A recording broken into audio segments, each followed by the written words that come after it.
Peace to the family. How you doing? Sorry for the technical difficulties. Those things happen. If you can come back into the chat, I appreciate it. And then I'll get started very soon. Uh, I appreciate that. Um, I'm almost ready to kind of broadcast. So, wow, what a day has been. Morpheus dismantled the Hebrews. Uh, and if you're in the chat, say hello that you can hear me.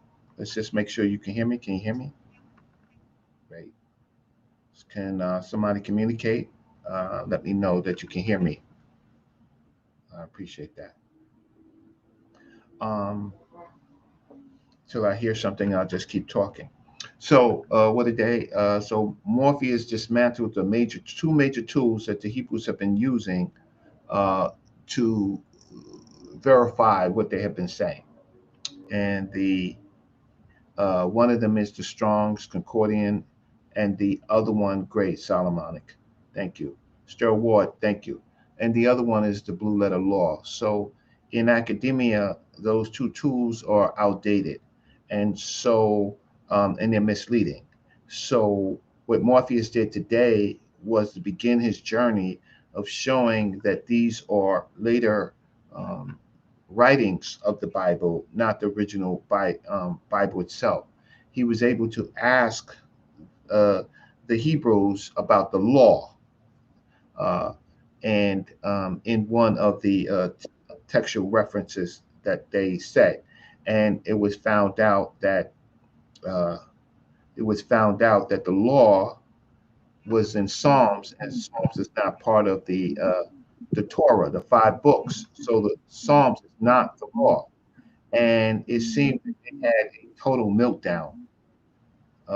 And Morpheus, are you there? Yeah, I'm here. What show are you on? You on Africa Online TV? Yeah. Well, it doesn't matter. You're on this. You're here. Now, before I came on, I was trying to find it. I found the channel, but it doesn't say like you on live. It don't. It don't even. Okay, I'm live. Stir Ward is here. World is here. Brother Lars here. Christoph Heretic is here, and so I'm gonna begin the show. Uh, so, Mr. Morpheus, you was telling me you had called me up and says when you was trying to understand the debate with Brother Enqi, and you said to me, Reg, sometimes people argue the wrong points, and I lost him again. So I guess he'll come back on. But he said that people argue the wrong points, and so Mr. Morpheus did some research, and he found the exact ingredient that shows that um, Darwin's evolutionary science theory, right, is actually a theory. Why? Because it evolves itself, and it evolved, and so more. Doc, sorry, Charles Darwin's work is what you call qualitative, right? Which a lot of theorems originally find themselves in the qualitative mode, but then it can expand if it's if it's not disproven, to something called quantitative, where you can statistically, mathematically show that the basis of the theory is actually correct. So with that said, Born Dog, my brother, haven't seen you in a while, man. How you doing? Good to see you, my good brother. Right? So what I'm gonna do is I'm gonna share the screen, and not gonna hold you up any further, and we are going to listen to what Mr. Morpheus sent me, right, about it, and we're gonna see his notes. So there you go. That's my rendition of Mr. Morpheus. And so let me just blow this up. And so world premiere, right?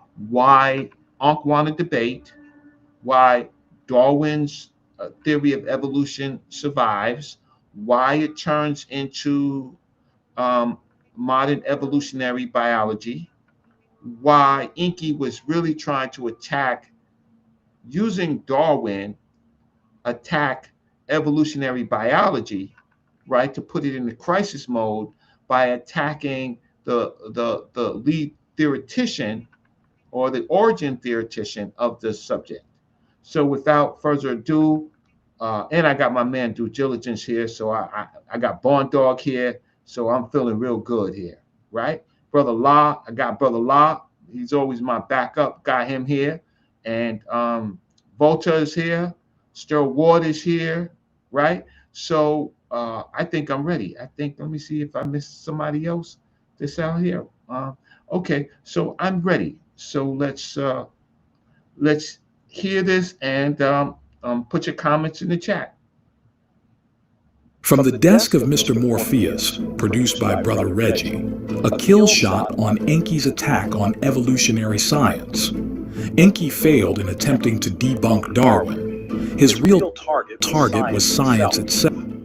In a recent debate, a YouTuber self-named Dr. Enqi attempted to discredit Darwin's theory of evolution in front of an unsophisticated audience who did not know that theories are not complete, but validated or invalidated later with study. The YouTuber tried to fool the audience by hiding the fact that the theory was validated and evolved itself from qualitative to quantitative, and thus become modern evolutionary biology. Darwin's theory was especially well suited for mathematical modeling because it is built on clear universal principles that can be represented as equations: variation, heredity, and differential survival due to selection. These principles allow for rigorous quantification of how populations change over time. Variation. In every population, individuals differ from one another in traits. This variation can be measured and represented as statistical distributions, such as frequency of a trait. Inheritance. Offspring inherit traits from their parents. This relationship is described using laws of genetics, allowing predictions of how traits transfer across generations. Differential fitness, selection. Some individuals produce more offspring than others because their traits are better suited to the environment. Fitness differences can be modeled with equations tracking which genes increase in frequency. Since these factors combine to change populations over generations, we can write equations like differential equations, probabilities, or optimization models to describe this process. Mathematical models treat populations as groups with gene trait frequencies, mutation and recombination as sources of genetic change, selection as a force, altering frequencies based on fitness. For example, population genetics models use equations to predict how fast beneficial mutations spread, how genetic drift works, and how selection changes gene frequency.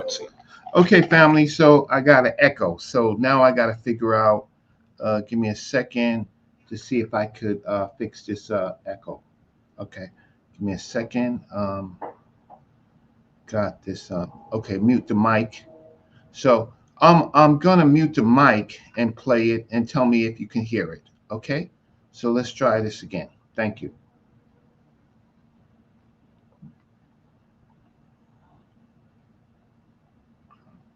All right, so I'm muting the mic and then I'm gonna play it. I'm not gonna hear you be able to speak, so let me know if it's clearer.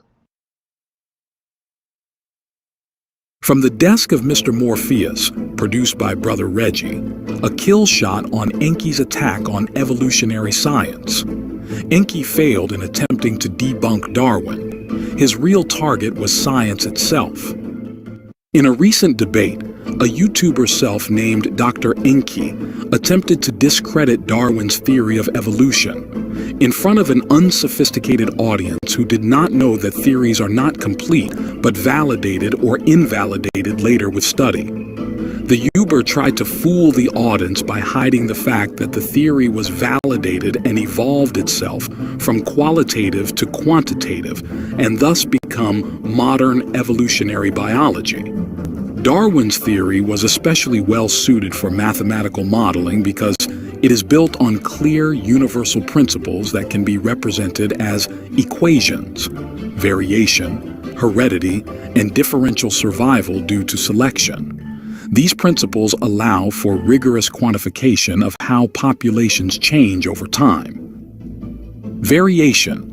In every population, individuals differ from one another in traits. This variation can be measured and represented as statistical distributions, such as frequency of a trait. Inheritance. Offspring inherit traits from their parents. This relationship is described using laws of genetics, allowing predictions of how traits transfer across generations. Differential fitness, selection. Some individuals produce more offspring than others because their traits are better suited to the environment. Fitness differences can be modeled with equations tracking which genes increase in frequency. Since these factors combine to change populations over generations, we can write equations, like differential equations, probabilities, or optimization models, to describe this process. Mathematical models treat populations as groups with gene trait frequencies, mutation and recombination as sources of genetic change, selection as a force, altering frequencies based on fitness. For example, population genetics models use equations to predict how fast beneficial mutations spread, how genetic drift works, and how selection changes gene frequencies. These make Darwin's mechanism testable and predictive, turning qualitative reasoning into quantitative science. In summary, the simplicity, generality, and universality of Darwin's variation selection principles, combined with genetic inheritance laws, give them a natural foundation for mathematical modeling. That is why population genetics, evolutionary optimization, and phylogenetic trees are possible, and why evolutionary biology is so powerful as a quantitative science. The so-called Dr. Enqi hid from the audience that Darwin's theory, by being the basis of modern evolutionary science, was not disproven but rather held to be scientific. Dr. Enqi believes in intelligent design, with that being the point. Intelligent design has not been proven but believed. There is not one tool created that can prove intelligent design. However, like all those who use pseudoscience, these people use tools created by science to disprove science, hiding the fact their own beliefs can never be proven. So let's hear about how Darwin's theory is qualitative.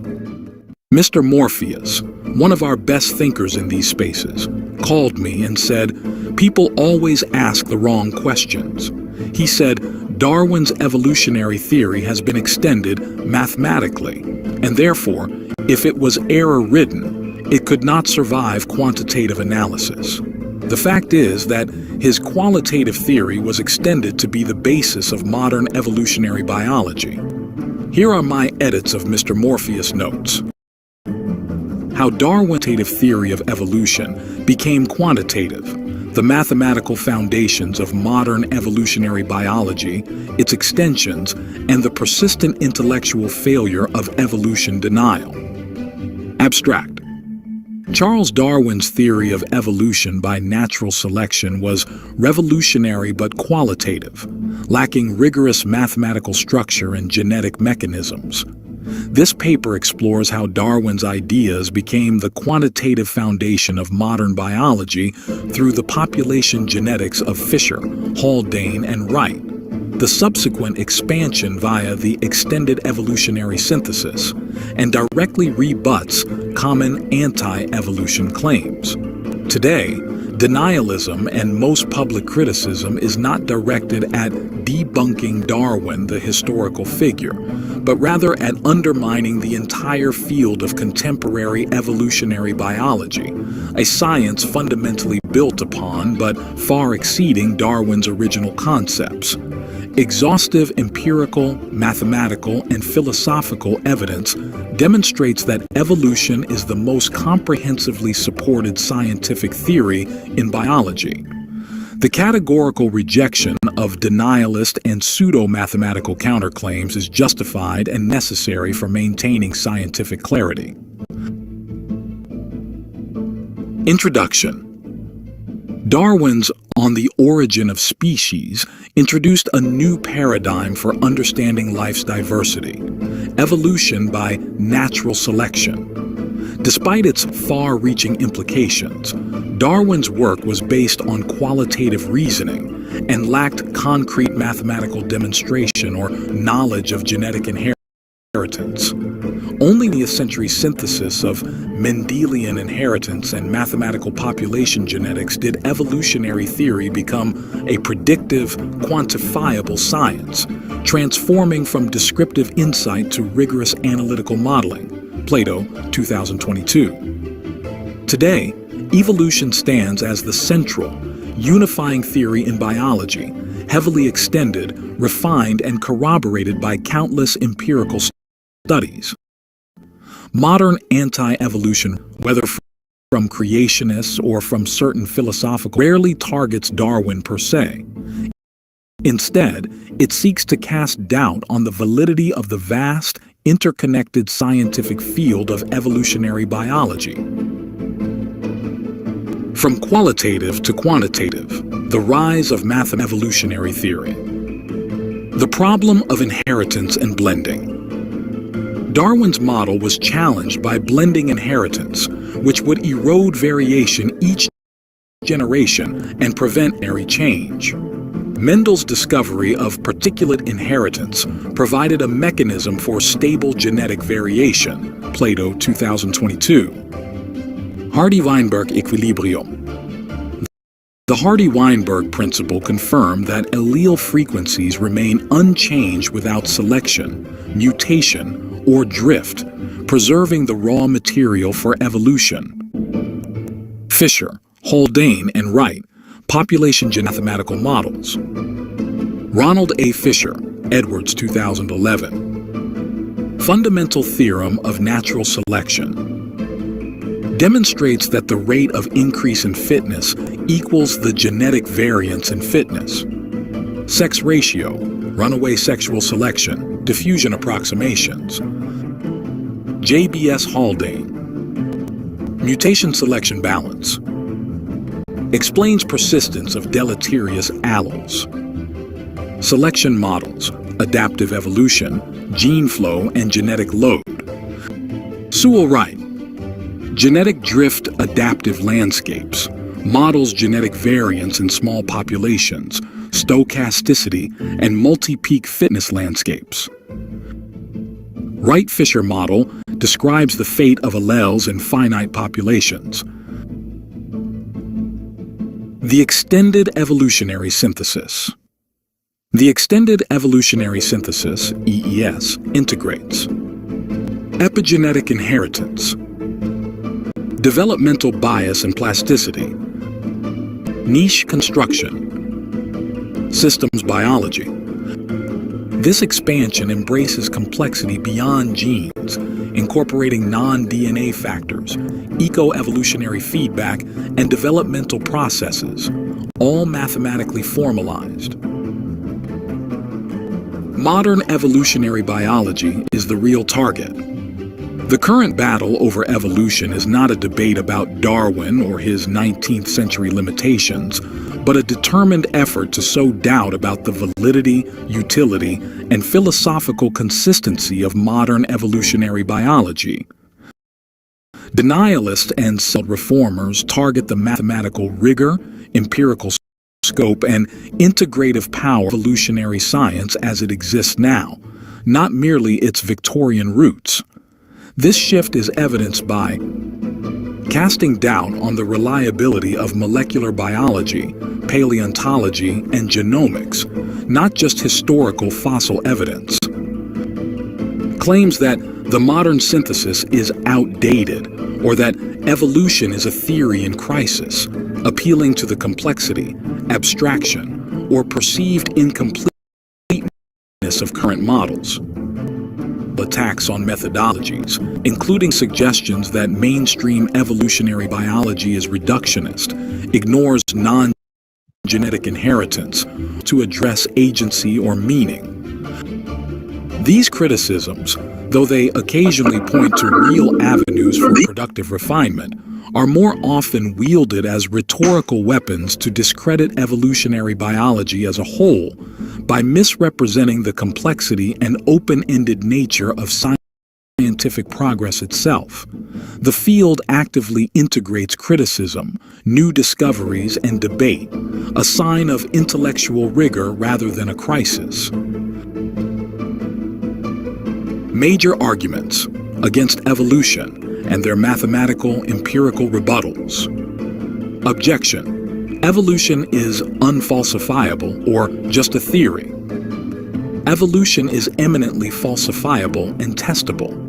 Examples of falsification include fossil records showing no change over time, genetic evidence showing no nested hierarchy among organisms, mutations unable to accumulate, discovery of modern species in ancient rocks, e.g. Precambrian rabbits. None have occurred. Instead, every testable prediction has succeeded. Rebuttal: the ability of evolution to be subjected to falsification is evidenced by chromosome studies, genetic homology, and transitional fossils matching predicted timescales and sequences, e.g., fusion of human chromosome 2 predicted evolutionary relationships by DNA sequence. Objection: no transitional fossils. Transitional fossils have been found in abundance: Tiktaalik, fish tetrapod, Archaeopteryx, dinosaur bird, and a long sequence of human ancestors. Denial stems from ignorance of paleontological evidence or misrepresentation. Rebuttal: detailed phylogenies, radiometric dating, and stratigraphic sequences demonstrate gradual transformations. Claims of missing transitions intentionally ignore well-documented findings. Objection: evolution is based on fraud. Citing isolated errors or hoaxes, e.g., Piltdown Man, is a blatant logical fallacy. Science is self-correcting. Down was exposed by scientists, not scientists. No central evidence for evolution, genetics, fossils, experiments has been shown fraud. Rebuttal: science advances by correcting mistakes. Frauds do not undermine the vast, independent, and predictive evidence for evolution. Objection: mathematical impossibility. Claims that evolution violates probability or the second law of thermodynamics rest on misunderstood statistics and an ignorance of non-random selection. Evolutionary change is not pure chance, but directional sorting of random variation. Rebuttal: population genetics equations match observed evolutionary rates.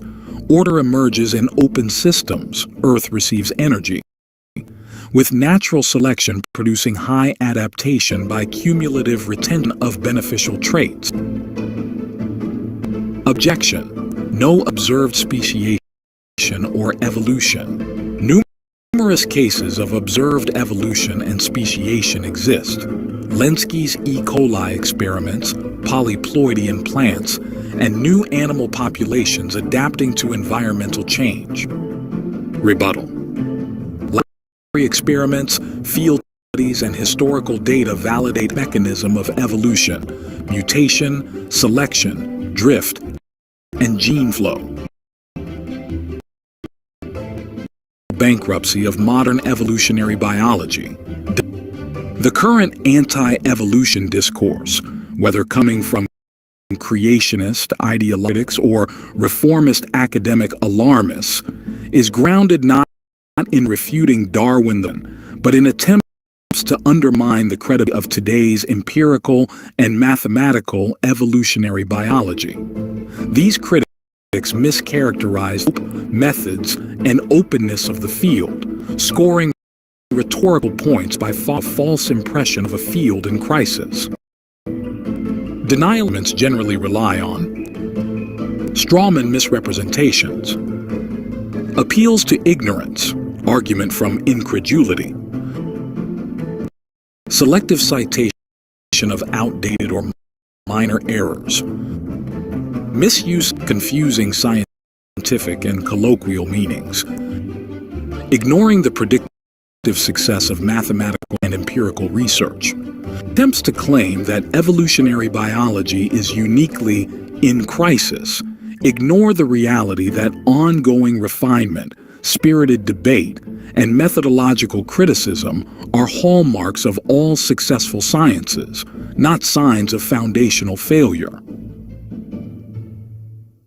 Conclusion: Darwin's theory, once qualitative, now the most rigorously tested and mathematically formalized paradigm in the life sciences. The models of Fisher, Haldane, and Wright turned evolution into quantitative science, and later extensions keep expanding its. Modern criticism aims not to debunk Darwin, but to discredit the living, evolving enterprise of evolutionary biology.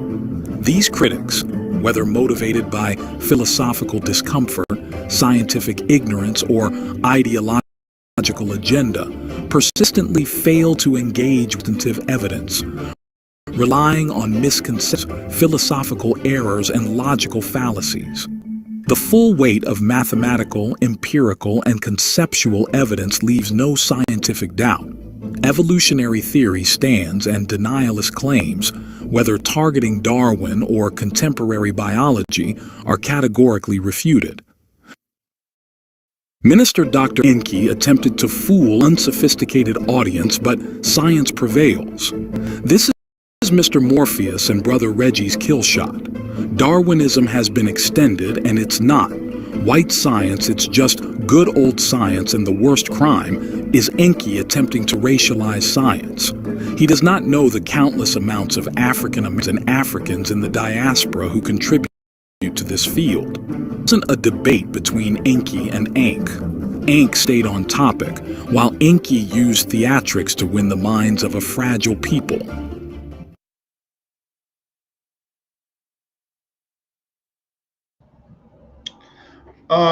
There you have it, family. Let's put this stop sharing. I am sorry, Morpheus, who is the author, couldn't is having difficulty coming in. So, what are your thoughts? Enqi, Minister Enqi, Dr. Enqi, whatever he calls himself, his target really wasn't Darwin. His target was really to poke holes in science itself, right? What he failed to show or delete from the conversation as he put out his points was that it was extended mathematically. So there's this word called qualitative. Qualitative is when you make a hypothesis or a theory on basically observable uh, material. Uh, uh, Quantitative is when you extend the qualitative into statistics and differential equations and other mathematical formulas to prove the basis of it. And so, what Morpheus provided was the extension from a qualitative into quantitative, right? And today, in a lot of PhD dissertations, you will see both qualitative and quantitative. You will see some statistical analysis that allow things to be observed mathematically. Some things can't be put into formulas, but in Darwin's particular case, right? Um, the changing of the diversity and the changing in populations, and all those things can be, in fact, put into statistical models. So Enki failed, or he hid that because that would have been a kill shot, and that Morpheus brought that up. So sometimes we ask the wrong questions, or And I'm not saying that. Certainly, I'm not saying that Unc did what you're supposed to actually do, but I'm just saying generally the audience missed that because um, we want to believe that Adam came from the dirt. We really want to believe that. We really want to believe in, if not a God, some intelligent designer. But that is problematic in itself because um, what's intelligent? Um, Look, humans obviously is a work in progress. I mean, we struggle with diseases. We struggle with our lifespans. We struggle with our senses. There are animals that can outrun us. Animals that can populate faster than us, like the hogs, right? That are spreading around America, right? Um, uh, the human itself has some problems. If it was an intelligent designer, then the intelligent designer failed. The intelligent designer failed on Earth. Yes, Earth is a great place, but all species struggle to survive on this planet. And this planet is very fragile. Just one asteroid, comet, meteor, right, can destroy it, right? It's just a probability of those things hitting us. And now with new technology allows us, but the technology that we have, that doesn't come from the intelligent designer, right?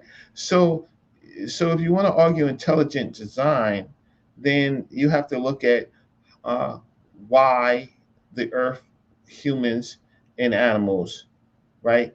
Why they are struggling to survive, right? Um, and then you have to look at their books. If their books were written by intelligence, then why is Genesis so wrong? Why is Genesis God created the heavens and the earth? Well, when he created the heavens was empty. You have to read a few chapters down where he puts the stars and the other planets inside the heaven. The heaven is a void, an empty place, right? Then he creates the earth, right? And then he creates man, right, from the earth, right? So all of that is it's not scientific, can't be empirically proven, can't be statistically proven. It's just flat out wrong. But that's people's faiths, and we understand that. And no one here is trying to take anybody's faith away. It's just keep it in this proper perspective. Don't use your faith to um, overshoot science. Science that is has science in itself tries to unprove. It doesn't try to prove facts. It doesn't try to do that. What it tries to do is disprove information. It tries to expand it. It tries to create tools and models. There's nothing that you can create from an intelligent designer. No tool, right? You can watch Ghostbusters all you want. There is no tool that you can create from intelligent design. So then, Enqi's situation is that Enqi attempted to use Darwin in a debate to destroy evolutionary biology, right? He and them have to believe that there was some intelligent that we are. How can I say? Mm, we're creating an image of God. Okay, that's what the book says. Well, seems like God is in itself is not as omniscient, right? Omnipotent, right? Um, how can I say? He's God. The God is fragile. God is fragile. God needs believers, right? If there's no believers in the God dies. Many gods have died. Oh, the one true God, the one true God. It's incredible that you could think of the one true God. Who's the one true God? Yahweh, El, right? Oh, where? Well, the Bible itself has a problem. It contains both Yahweh and El, right? The Bible has situations where orders where you're supposed to kill your firstborn, and then he comes back and says, "Well, I knew that you wouldn't do it." So God is having a conversation with his subjects. Yeah, I mean, those are great stories. What is due diligence? Due diligence says, I want to give a pushback to Darwin if you decide to drop the link, but I agree for the most part. Not a problem. I'm gonna put the link in. I'm gonna put in the link. So let me find this. Okay, there it goes.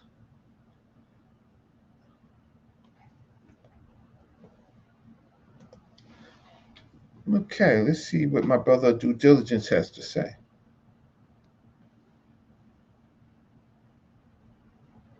Yeah, it's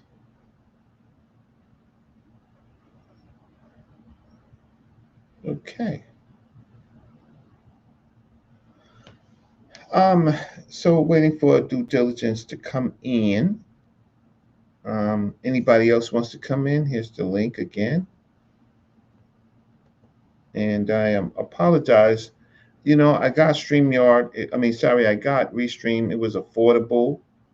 Um, and unfortunately, I have dropped calls. My brother Philip Baines, love, light, and life to everyone. Um, Philip Baines has been to the museum with me. Okay, so my man, due diligence. How you doing? Peace, peace. Okay, great, great. Okay, what's your pushback? No, I agree with Darwin from the natural perspective. Whenever excuse me, brother Reggie, I'm sorry. No Whenever problem. Darwin, whenever Darwin came in, he did like do away with the what's the spiritual aspect, right? He came from the natural perspective and looked at man coming from one source as an evolutionary progress, right? So I Mhm. agree with Darwin in that aspect.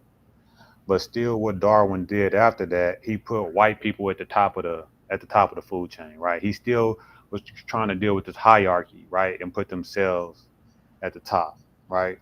So Mhm. I would kind of like, but that don't mean to just throw his theory out. You know what I mean? Because people think because he messed up on a few things in his theory that his theory wasn't a complete theory. You know what I'm saying? It was still a theory and a scientific theory nonetheless, right? And also, I want to give some new information regarding epigenetics, also, right? Because Darwin's theory was like adaptation over a long period of time equals evolution. That's in a general nutshell, right? But whenever you look at epigenetics right now, like there's some new findings that suggest that you can have radical changes over a short period of time, dealing with within a generation, right? According to environment and what you put in your body. So I think that's going to be an issue with Darwin's his theory of evolution, but nonetheless doesn't mean that he was wrong. It's just add to it, nonetheless.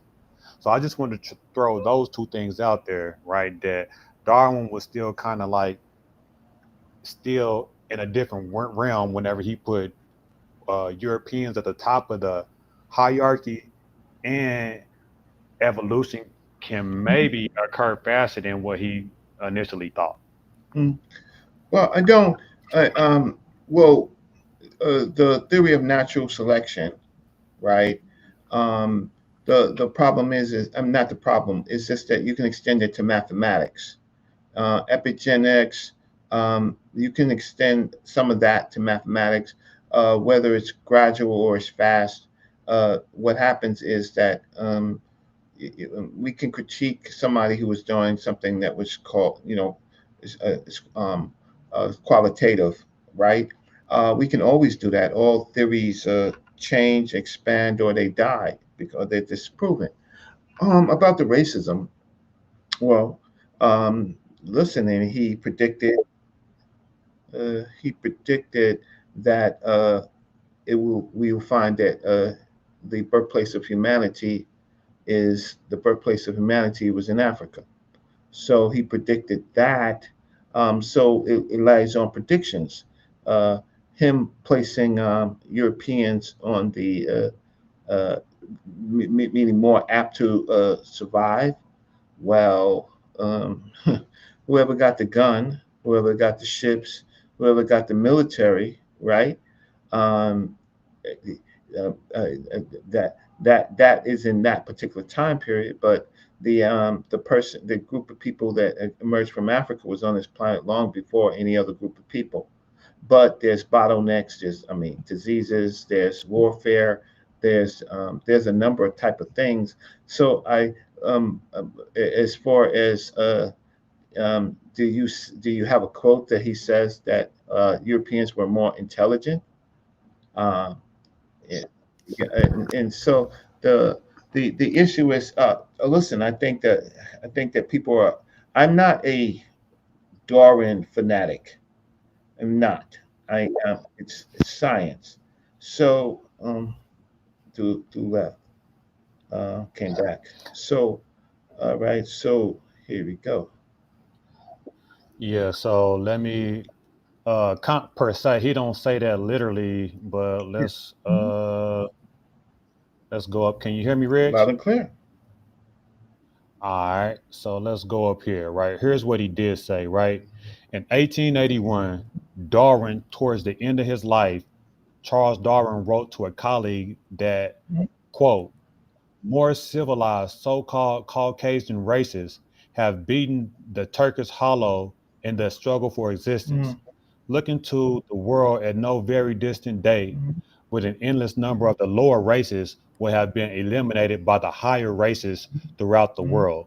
That is a white supremacist quote from Darwin. Mhm. And let's go forward. This was not just some offhand comment unrelated to Darwin's Mhm. science. It reflected an unemployment, excuse me, it reflected an important element of his theory of human evolution. Mhm. Indeed, he articulated the same principle in his scientific study of human Mhm. evolution, and this is in The Descent of Man. Mhm. Quote, at some future period, not very distant as measured by centuries, the Mhm. civilized races of men will almost certainly exterminate and replace throughout the world the savage races. Now, Mhm. we know who he's talking about here. So Mhm. Darwin did make his claims, and whenever you take in consideration Darwin's quote about survival of the fittest, right? He's kind of biologicizing, right, his opinion, right? He's taking his opinion and trying to put science on it. But let's move forward, right? Uh, let's come down a little bit further right Mhm. here, right? Here's what I mean by biologicizing colonial eradication, right? Darwin was making racial extinction an inevitable evolutionary consequence. Mhm. Races and species perishing was the norm of prehistory. The uncivilized races was following suit, except that Darwin mechanism here was modern day massacre. Mhm. Imperialist expansion was becoming the very motor of human progress. Mhm. It is interesting, given the family's emotional anti-slavery views, that Darwin's biologicizing of genocide should appear to be dispassionate, right? So essentially, right, Darwin did believe that evolution, and like Reggie Mhm. said, that the birthplace of humanity, but he still placed European societies above other people and called themselves civilized, right? Mhm. So he looked at it like this: like even though Africans may have been first, he looked at evolution on a trajectory, right? He understood that maybe white people came later on, but he felt that they were more advanced, right? Mhm. And then being that they were more advanced, it means that they was evolutionary more adept and had the you Mhm. know had the propensity to like conquer the world essentially, right? I don't Mhm. want to put words in his mouth. He said what he said, but this Mhm. is what Darwin was getting at in his survival of the fittest, right? Mhm. That's what I believe. Okay. Well, if you take the sensitivities, I don't know, Jose. I see you trying to get in, and it's kicking you out, and that's Restream. Restream is doing that. I'm doing some research to try to figure out how to do that. But okay, so let's just take for example. Okay, let's take the human out, right? Okay, so we have invasive species. Certainly in Florida Everglades, we have this this constrictor, right? This constrictor is just destroying the Everglades. It's more, it's there to adapt, right? It has more features to adapt. It eats everything. It eats voraciously anything, small animals and large animals like cattle, right? It fights with the alligators just in the water, right? Um, and so so now humans are now trying to save the Everglades by introducing robotic rabbits and hunting and things like that. Um, but the history proves that those portions that Darwin said about superiority, history talks about that. First he uses the word race, right? And then he also uses then he's but other things are species and races to him, like cabbage, right? I'm not going to argue back and forth Darwin's living in a particular world, uh, uh, in 1820s, 1830s, and 1840s. I'm not gonna argue that that was the state of the world. And sometimes people write to a particular audience, and I'm not gonna do that. But the fact of the matter is, okay, um, eh, that doesn't destroy the theory. That's a lot of that is what you call hyperbole. Again, I'm not a Darwin fanatic. I don't think of it like that. I think of what are the things that he talked about, right? Um, uh, uh, Can I what add to about that? his predictions? So let me stop and listen to what you wanted, what you are going to say, because science corrects itself. So whatever you're saying is not science or scientifically proven, then then we can put that on the sideline. And I'm not here to defend Darwin. I'm here to defend the attack on science for against creationism or intelligent design, right? And okay, so let me stop. Listen. No, I agree, and I don't throw out Darwin. I don't throw out the baby with the bathwater, right? You agreed that he was wrong on some things, and I agree too. And we can talk Mhm, about those things. He can be right on some things and wrong on some others. There's nothing wrong with that. That's science, like you said. It's self-correcting, mhm, right? And but I don't like the argument that people, okay, since Darwin predicted that superior races will eradicate lower races, and then we mhm, look at history and say that, oh, that was a prediction that was right. But we have things like manifest destiny, right? And mhm, then we have things like the Inquisition, and we have mhm, things like the mhm, Crusades, to where they had this ideology inside their religion, right? That said mhm, that they were superior inside their religion, mhm, right? So we can't look at it in a scientific way and be like, Darwin predicted it right. No, we have to look at some other mechanisms outside of science that were actually helping drive his so-called science, right? His pseudoscience, right? So Darwin was biologicizing his bias, right? And then you have religion outside of that at the same time in the 1800s that was mhm, also qualifying what he mhm, believed. So we mhm. just have to put all of this in context, right? So he got some things right, he got some things wrong, but let's not forget that you had some doctrine that was driving science at the same Yeah. time also. But that's not. But some of this is not what we're talking about. We're talking about the scientific. What is scientific that survived, and what was scientific that became mathematical, right? And that you can chart, right? And so, um, again, he's a man of his times, and I'm not bigging him up. What I'm just trying to say is Darwin is fundamental to modern evolutionary science, right? And it's also been extended, right? There's extended evolutionary synthesis. All of this is mathematical. Lost Morpheus again. Morpheus, try again, right? And when you come on, I'll talk. I'll stop talking so that you can talk. So I think that what happens is that eh, eh, um, because he said those things at that time, which this is in 1840s, 1850s, 18s, right? He said those things at those times. That is not going to change science, right? It's not going to change modern evolutionary biology. It's not going to change extended evolutionary synthesis. It's not going to do that. What it's going to do is muddy the water, right? Morpheus, talk. Yeah, I'm trying, man. This thing keeps kicking Just me look, off. I can't change it. I can't No, change it's it. not your fault. It's not your fault. It's not your fault. I'm just saying. I keep trying. That's why I keep going in and out. There's Okay, something if going this on with doesn't work, your call me phone. on the phone and I'll put you on speakerphone, okay? I mean, we could solve some of these things, okay? Hello? Okay. So Morph, if you can hear me, call me on the phone, and then that way, I can put you on the speakerphone. All right.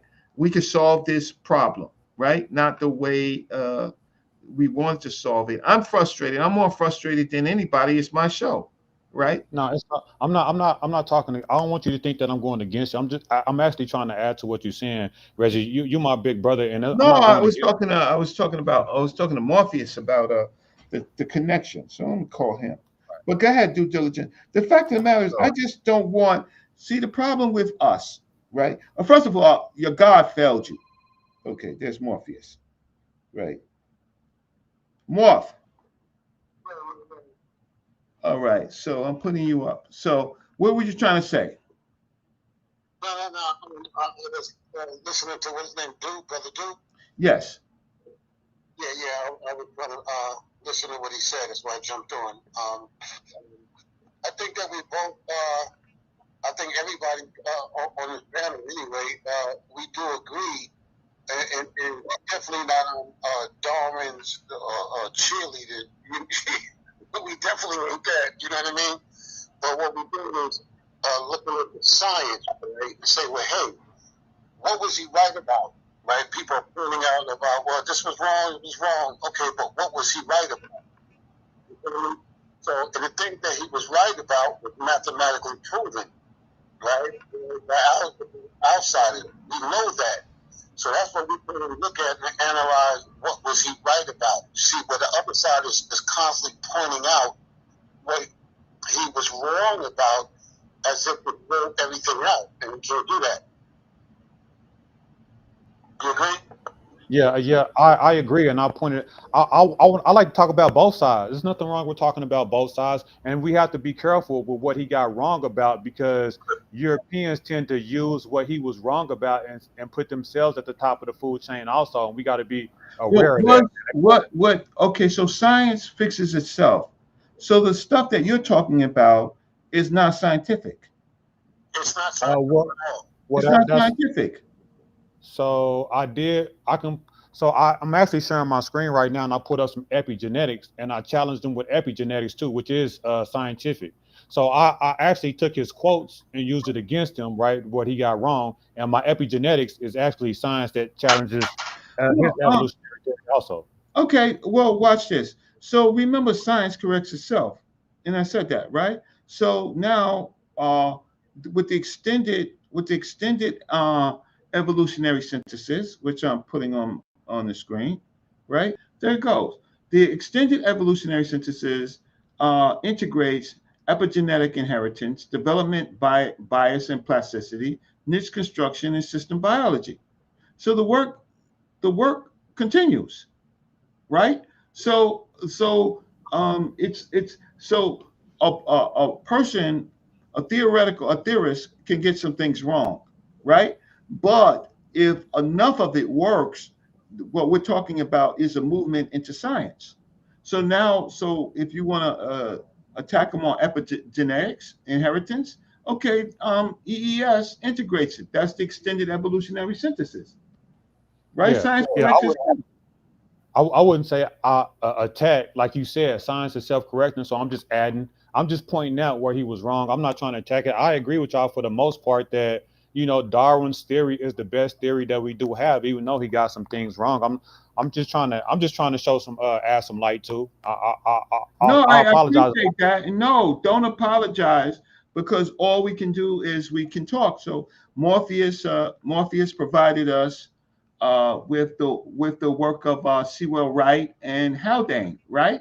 So those things can now be actually factored in. And to remember, Darwin's work uh, is qualitative, right? The new work is quantitative, right? So the problem is that people get on the bus and they choose to get off the stops that they want to get off of, right? But the continuing this route, right? So now we have evolutionary biology, modern evolutionary biology, and it's not focused on the word of the day. It's actually focused on things that can be proven and disproven. And I don't Indeed. disagree with your due diligence, but that shouldn't hold us back, because in this thing of science, right? First and foremost, science itself is a new field. And True. a lot of the people who wrote the science stuff were white people. A lot of them were racist people. Some of them were True. religious people, right? But that doesn't stop the science, right? Yeah. Now, yes. No, I agree. And if we put evolution in opposition to natural, intelligent design, I am definitely on a evolutionary side, right? And if that's what we're talking about, then I agree. We definitely have to put, evolution in the natural sense in front of natural design, because, like you said, intelligent design doesn't have any evidence besides scripture, right? And we can And intelligent it people can't go uses off of that. it uses. Yeah. I'm sorry. Go I'm ahead. sorry, Gary. Oh, okay, what I'm saying is, when, so everybody's on the same page, right? When we But Morpheus, I thought Morpheus was religious. No, go ahead. are No, you kidding? no. You're not religious, Morpheus? What I'm saying is, when we say evolution, right, we have to say stop. What do we mean by evolution? Okay? See, I like to slow things down so that we're all on the same, you know what I mean? On the same Yeah. page. Because a lot of times people have different definitions in their mind of what that word or term means. So that we have on an even ground, I say, okay, when you hear the word evolution, what does that mean to you? So whenever I hear evolution, it's adaptation over long periods of time that, different species can, change into different species. That's what evolution means to me in the Darwin sense. So, okay, so you said when one species changes to another? Did I hear you right? Over adaptation over long periods of time equals evolution. And yes, that encompasses species evolving into different so-called species. Okay, so in summary, would you agree that evolution basically means change? Change Would you over agree? time. Yes. I mean, that's kind Yes. So we're talking that's kind of, about it's hard to kind of like, I'm sorry. Go ahead. I'm sorry. I'm just trying to get confirmation from you. So basically, we're talking about change. Things changing, right? I mean, it's hard to boil it down. If you boiling down evolution to one word, And then, to another. So we're basically talking about changing, correct? I mean, I wouldn't boil down evolution to one word, change. You know what I'm saying? I know what you mean, but to kind of boil down the whole theory of evolution and just say change, I wouldn't say that, but I understand what you mean. I'm saying in layman's terms, because I'm saying we're saying change, adaptation. So when something is adapting, it's changing, right? When something is, because we use the term adaptation, and we look at the definition of adaptation, we're talking about change. We're talking about something changing. Yeah, I mean, you asked me for my definition, I gave it, and I'm gonna follow you with yours. No, I don't disagree.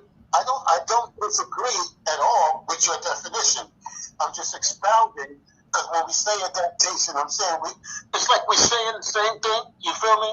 But we're coming at it from different directions, I guess, because adaptation is changing, something changing. I'm following you. Let's go. Let's go. Yeah. Okay. So we all understand what that is, right? Because the average layman, when he hears evolution, his brain automatically goes fucking monkey. You know what I'm saying? And we going, no, that's not what it is, bro. Indeed. Okay. Well, I first of all, we're talking about we have to talk about the scientific definition of evolution theory, not just evolution, right? So it's the scientific theory of evolution in biology, right? So evolution is a change in heritable characteristics. Let me just make sure that my screen is sharing, right? Yeah, that's what you said. Yeah, go ahead. Okay. Evolution is the change in heritable characteristics of biological populations over successive generations, resulting from mechanisms such as mutation, gene flow, genetic drift, and natural selection. Okay. Over successive generations. Now there are there are insects and animals that have faster life cycles, and their generations is not how can I say their successive generations will be much quicker, And not right? not not only that, Reggie, but don't forget epigenetics in humans can also, affect that too. So that's what I was throwing in there. Right, but you're not changing into a different species. Well, as far as we know so far, but so far, yes. But I think in the future Okay. it may be. I'm not.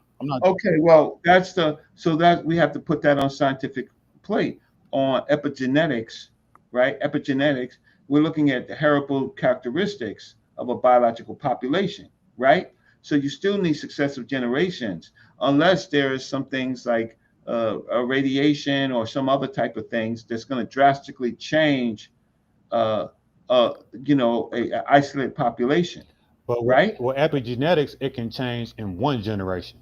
Do you agree? Okay, but you have to give me an example of Yeah. that. I mean, I can pull it up. They have, they found a fossil that had two different. I mean, not yeah, a fossil that had two different parents, right? Two different species, and created a different human being, so-called human, right? Um, And that is epigenetics on a generational level. And then you can also look at like Like a we're talking donkey. to each other.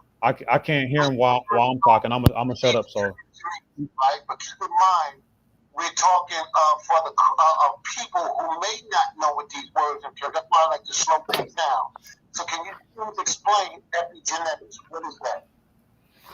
epigenetics, in the context of which I'm talking about, there's some newfound information, right? That you can have adaptation, right? Changes within one evolution, within one generation, right? Epigenetics, in the context of which we're talking about, me and Reggie know exactly what I'm talking about. But matter of fact, I was sharing my screen and I was trying to show something, and I can just read the study that I have. no, I'll put it in. I see it now, but okay. So what happened? Share it again. All I right. clicked on it and it disappeared. Okay. So okay. So if you're looking for well, yeah, there it goes. Okay, so let's see if I can put it in. You want to read the definition first, or should I just go ahead with? No, Okay. there it goes.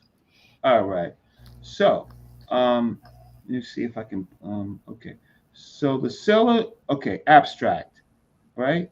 The cellular machinery that regulates gene expression can be self propagated across cell division cycles and even generations. This renders gene expression states and their associated phenotypes heritable independent of genetic changes. These phenotype states, in turn, right? Can be subject to selection, and may uh, can you go and may influence evolutionary adaptation, right? So we have words in here because the author is being very safe. He's saying may, he's saying can, right? Okay, so in this review, we will discuss the molecular basis of epigenetic inheritance, the extent of transmission and mechanism of evolutionary adaptation.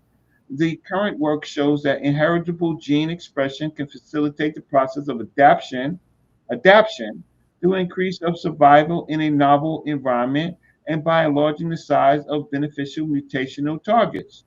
Moreover, epigenetic controls of gene expression enables stochastic switching between different phenotypes in populations that can potentially facilitate adaptation in rapidly fluctuating environments.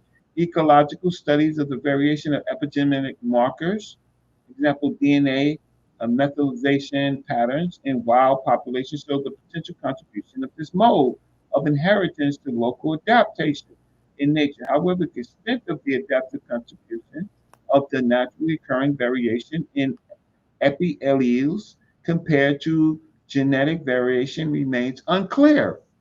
So when I read this, I read that they are extending, they're doing what I had showed before, that they are looking at these models in an extended variation, but not the norm, right? And that this nothing here said that it changes the species, but what it does is that it's inheritable genes that create different phenotypes, and these things aid in adaptation. But there's nothing in this app. That's what you just read. That's what I got from that. But where am I wrong? Am I missing something? No, there's nothing in this thing that says a rapid change in species. No, What it but does, so yes. the question that he was asking to like define epigenetics first, but I will go further. So and this is unconclusive. It's just saying that evolutionary adaptation can occur rapidly, but it's saying that it's not substantiated. It's still unclear if these changes are gonna like persist into the future, right? So let's say you have an epigenetic change in one generation, right? Or maybe two generations, maybe the third generations it won't keep on going. So it's just saying that the evolutionary process through Darwin, because Darwin is like adaptation through long periods of time. That's what Darwin was saying. But epigenetics is saying that we can have rapid adaptation in generations, one generation, two generations, right? But if that's going to be permanent, we don't know. But I can show you to where there's two different species of human, right, that give birth to what we will call a different species, right? Because if you have one species and another species and they have a baby, what do you call the new species? You can't call it the mother or the father, and I'll pull that up. You guys go ahead. Well, that's not, but that doesn't stop the model of evolution. That's admixture. There's admixture. So you might have Homo sapien and a form of Homo Neanderthal that adapted, right? And that species is still going to be Homo sapien. Homo sapien with new genetics is not going to be another. It doesn't necessarily change to be a complete species. Is one of the other with more genes. So that abstract that you read, right, is basically giving you a lot of different things within the mechanisms, right? Yeah. Mm-hmm. What I was looking for was epigenetics itself, not the mechanism, but what is it?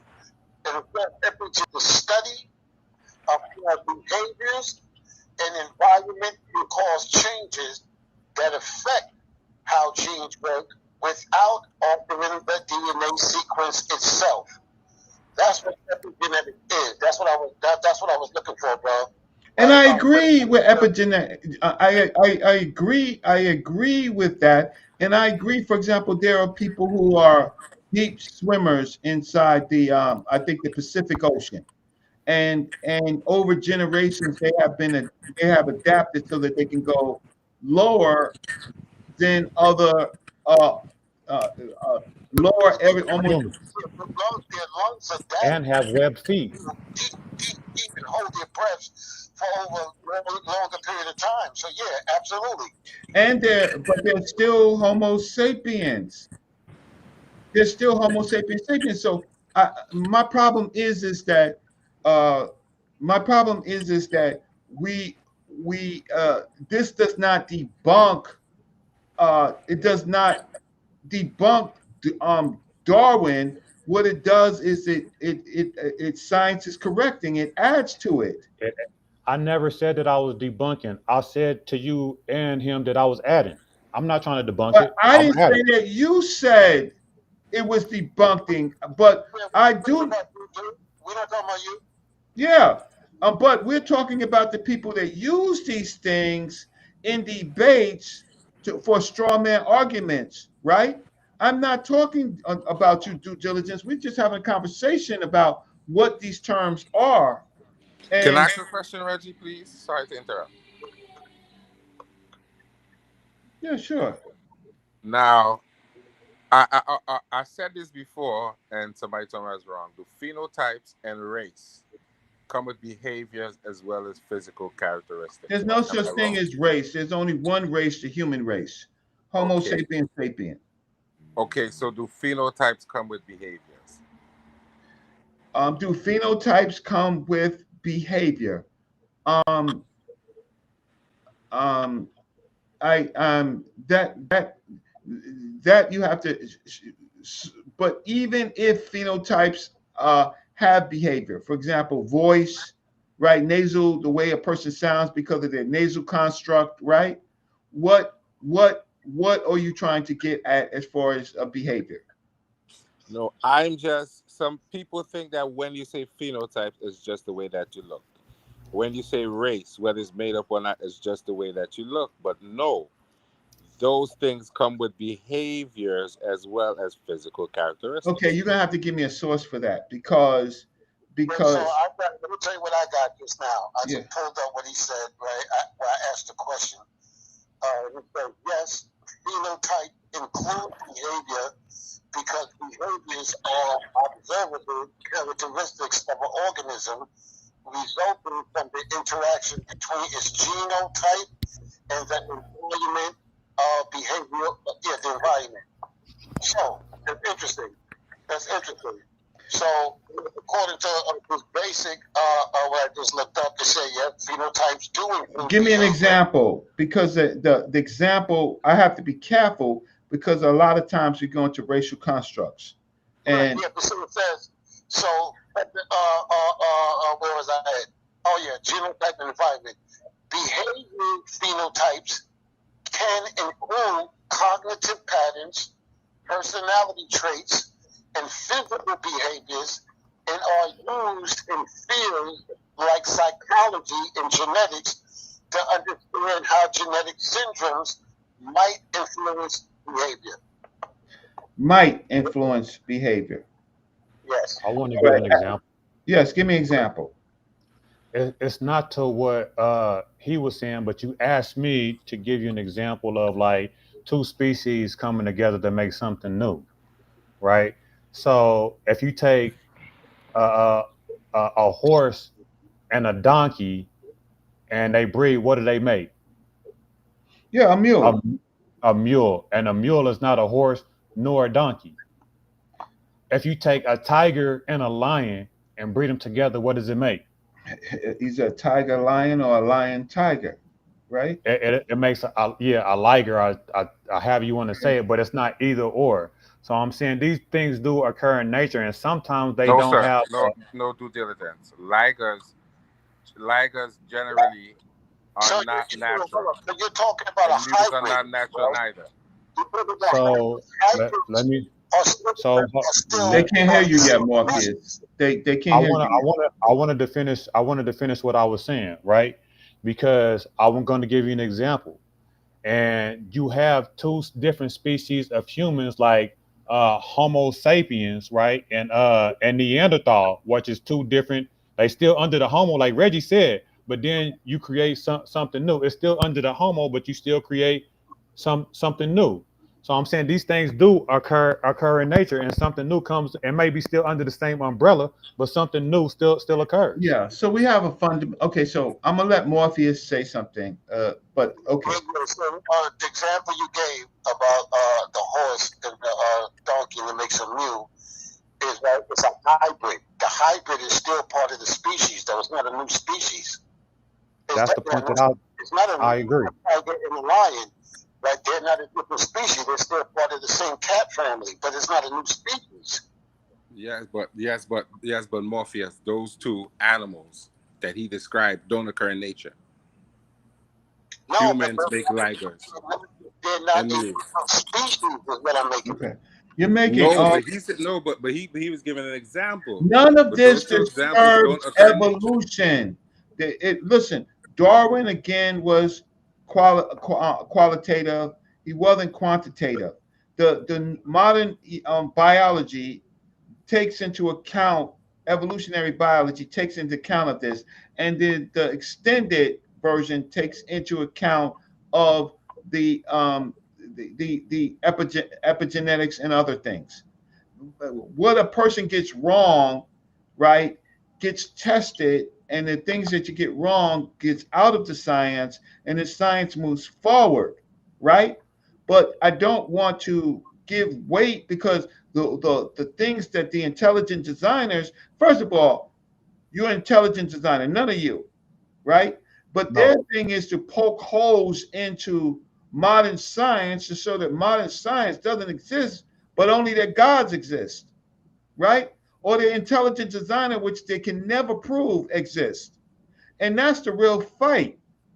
True. The other things, science fixes. So you read science journals, right? But again, these things are not changing into new species.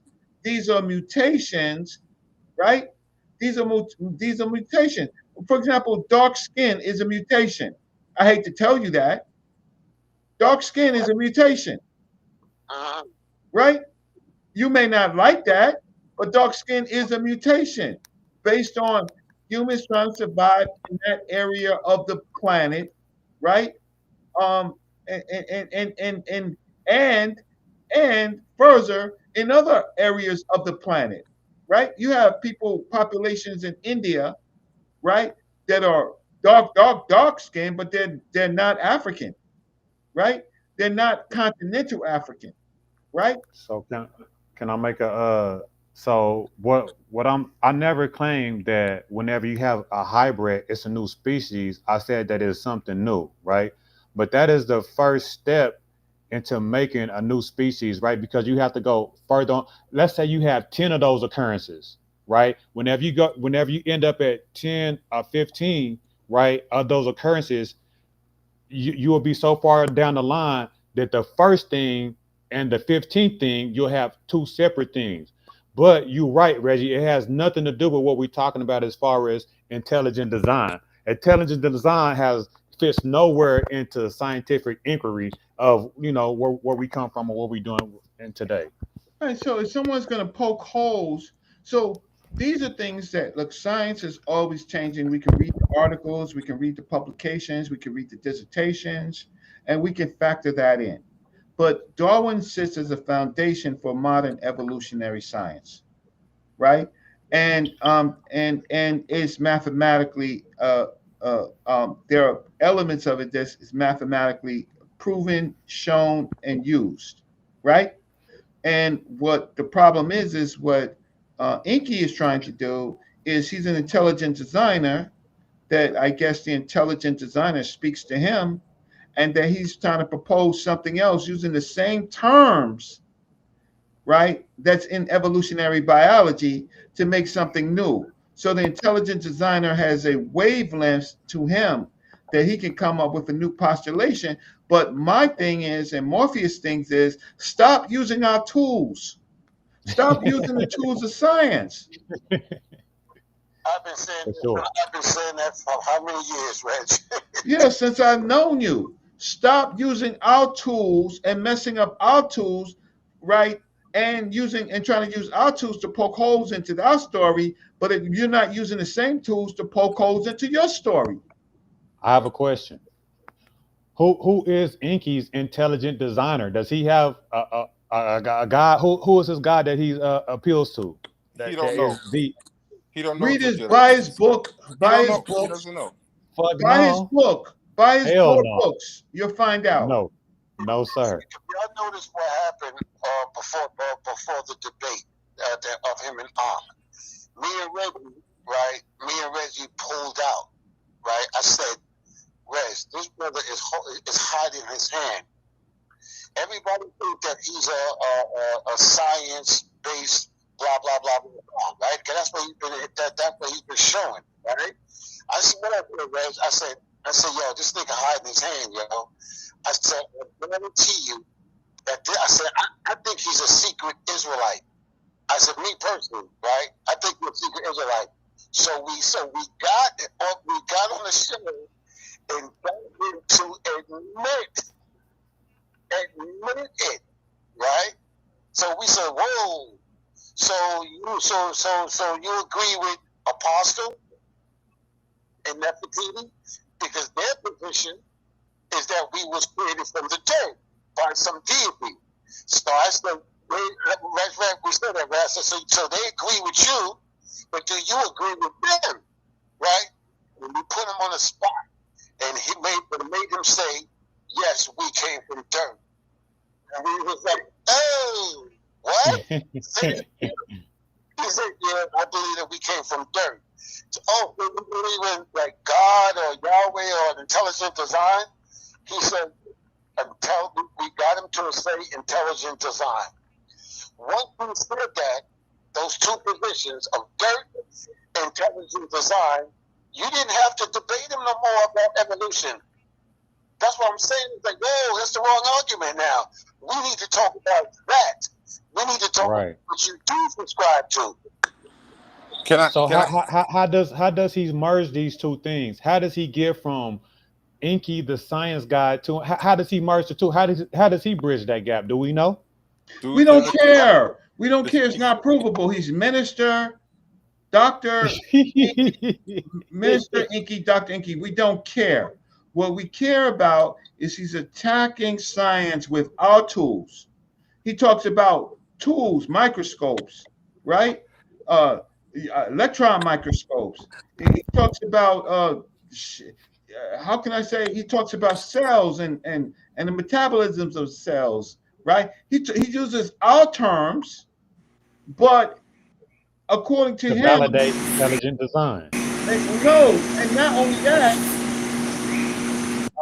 I think that's not only that. According to him, we're dirt people. So when I cut myself, I should see dirt particles. Right. He cannot explain the transition period from dirt to human. Right. I want to know from him to explain the transition period from dirt to human. Yeah. When I cut I should see mud, right? I should see mud instead of blood, right? You know, how can I breathe with mud lungs, right? So he could do that to non-sophisticated people. I took university physics, university biology, university chemistry, university mathematics, all the way up to differential equations. I took artificial intelligence in my last year, and this was in 1988, right? I worked in my field for 20 years, which was computer science, right? Like I worked in a research center, right? I worked in a research center. I worked in a law office, but I worked in my field. I am not going to be listening to nobody with nothing proven.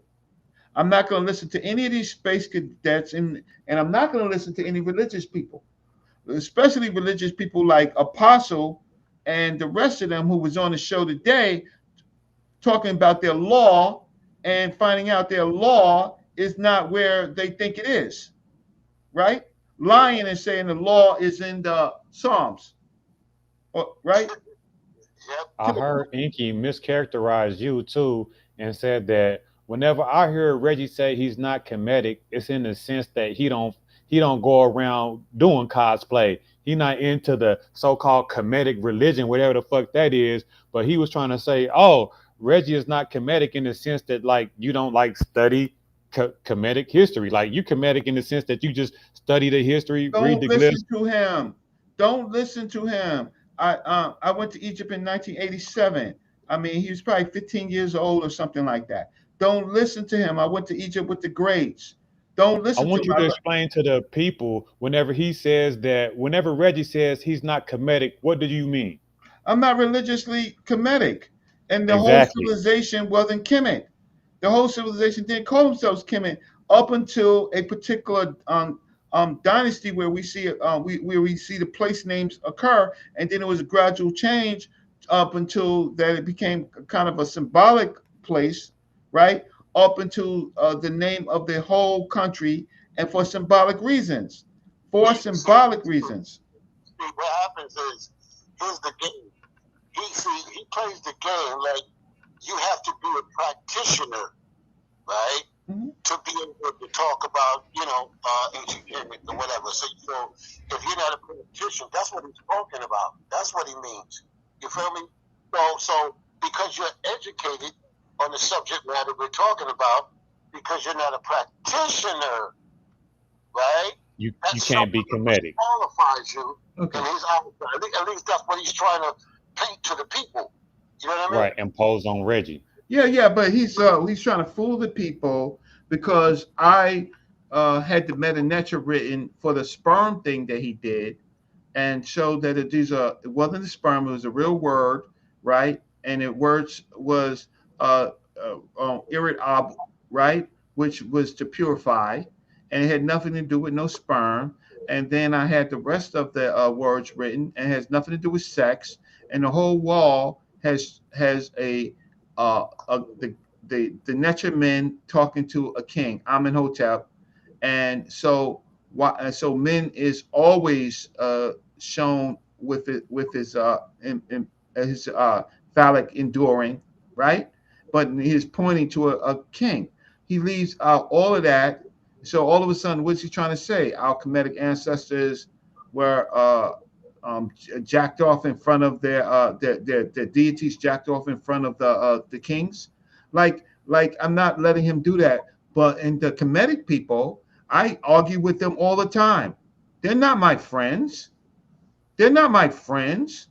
We can be in a room for just one half an hour before we start disagreeing. And I will make them read. Like there's some of them I respect. Infidisi I respect, right? He can read. The rest of them, they don't seem to be able to read shit. And they didn't. I got a question. So I Go ahead, don't. Reg. That's just trying to discredit me, like he's trying to discredit Darwin. Like I'm not doing that. Like show me. Well, see, all that is smoke and mirrors, right? Yeah, smoke and Right? mirrors. It's all smoke and mirrors, right? Because at the end of the day, all you got to say is, listen, bro, I want to talk about this dirt. I Yeah. want to talk about this dirt and this intelligence design thing that you do subscribe to. Like the smoke and mirrors is like, why are we going to argue about what you don't agree with or don't believe or whatever, Stinky? I want to talk about what you do believe. And you said on tape, we got you recorded. I believe that we came from dirt and we have an intelligent design. That's what I want to talk about. So Morpheus. That's smoke and mirrors, bro. So Morpheus, I'm agnostic, and I've heard you talk on Sinetas like multiple times, and this is my first time talking to you. So just for my sake, what position do you hold? I am agnostic. Where are you at? I'm agnostic also. Oh, okay. What's up with it, my brother? Okay. Yeah, listen, bro, I'm agnostic also. Peace. I've been agnostic for the past 25 years. All right. Yeah, okay. That's what's up. All right. Nice to meet you then, Mr. Morpheus. Yeah, fuck it. Yeah. Absolutely. So, but my position is, like I'm saying, like he said, we were saying about a Reggie was talking about. We said, yo, can you read this? Can you read that? You're serious? I don't want your speculation. Read it, and then we can talk about it. Read what it says, right? So, but Enqi trying to play this game, right? Because he's not a practitioner, that doesn't qualify him to talk about Kemet. I mean, that's bullshit. That's like me. I could talk all about Islam. I could talk about it in Arabic, Arabia. I could do all that because I got to be a Muslim to be able to do it, right? Dude, come on, bro. I know more about Islam than damn near anybody. That's right. I seen you kick that knowledge. That's why I was curious to what your stance was, because I've seen you speak on an array of topics in depth in the language. So I just was for sure that you was religious, but for you to say you agnostic, peace, my brother. Shit. Yeah, man, that's where I am, and that's the position I hold. Right, and I make no apologies for that. I make no apologies for it. I'm like, this is I'm agnostic, bro. You know what I mean? But my thing is, with those people who do say they have the answer, I'm like, oh, so the onus is on you now, right? Yeah, they have the burden. Because now you got to demonstrate that. I don't have to demonstrate anything. Yes, sir. Yeah, see, you see that with Philip Baines went now. Philip Baines is a minister, right?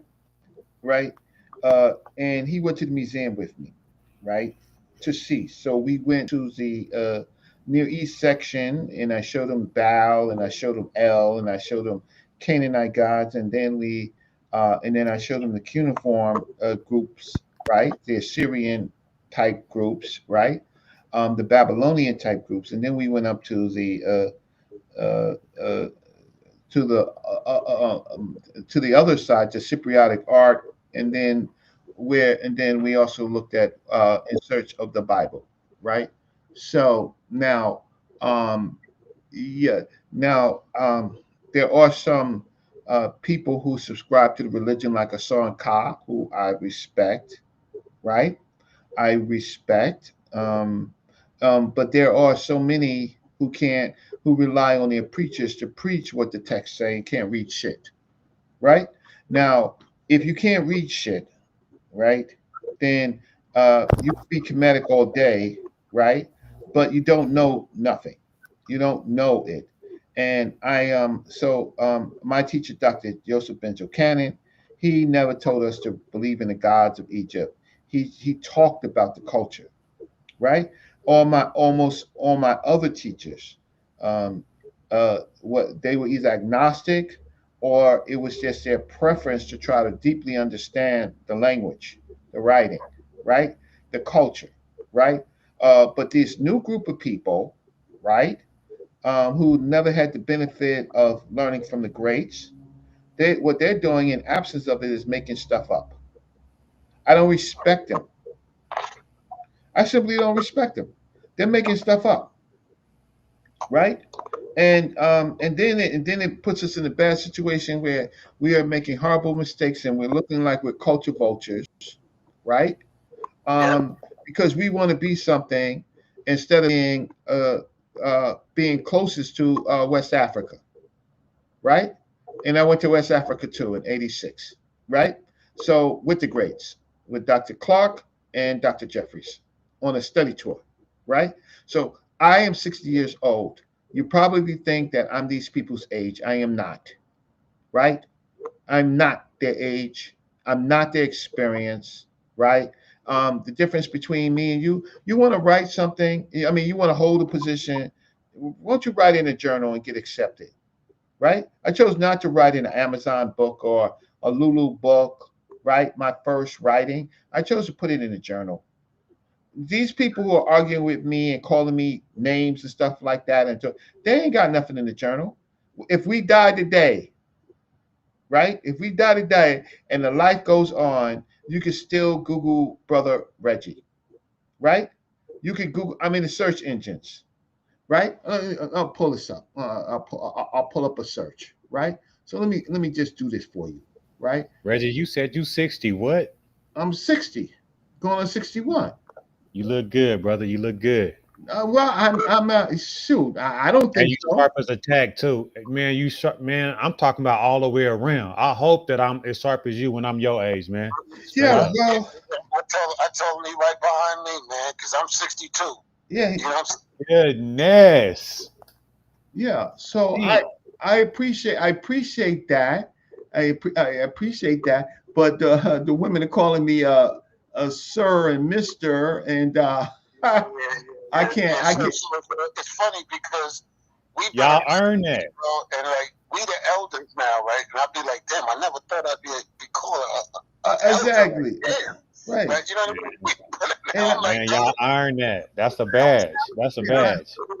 Yeah, but we've been around. You know what I mean? We've been around. We've been through all these different yeah. schools But of and I'm thought.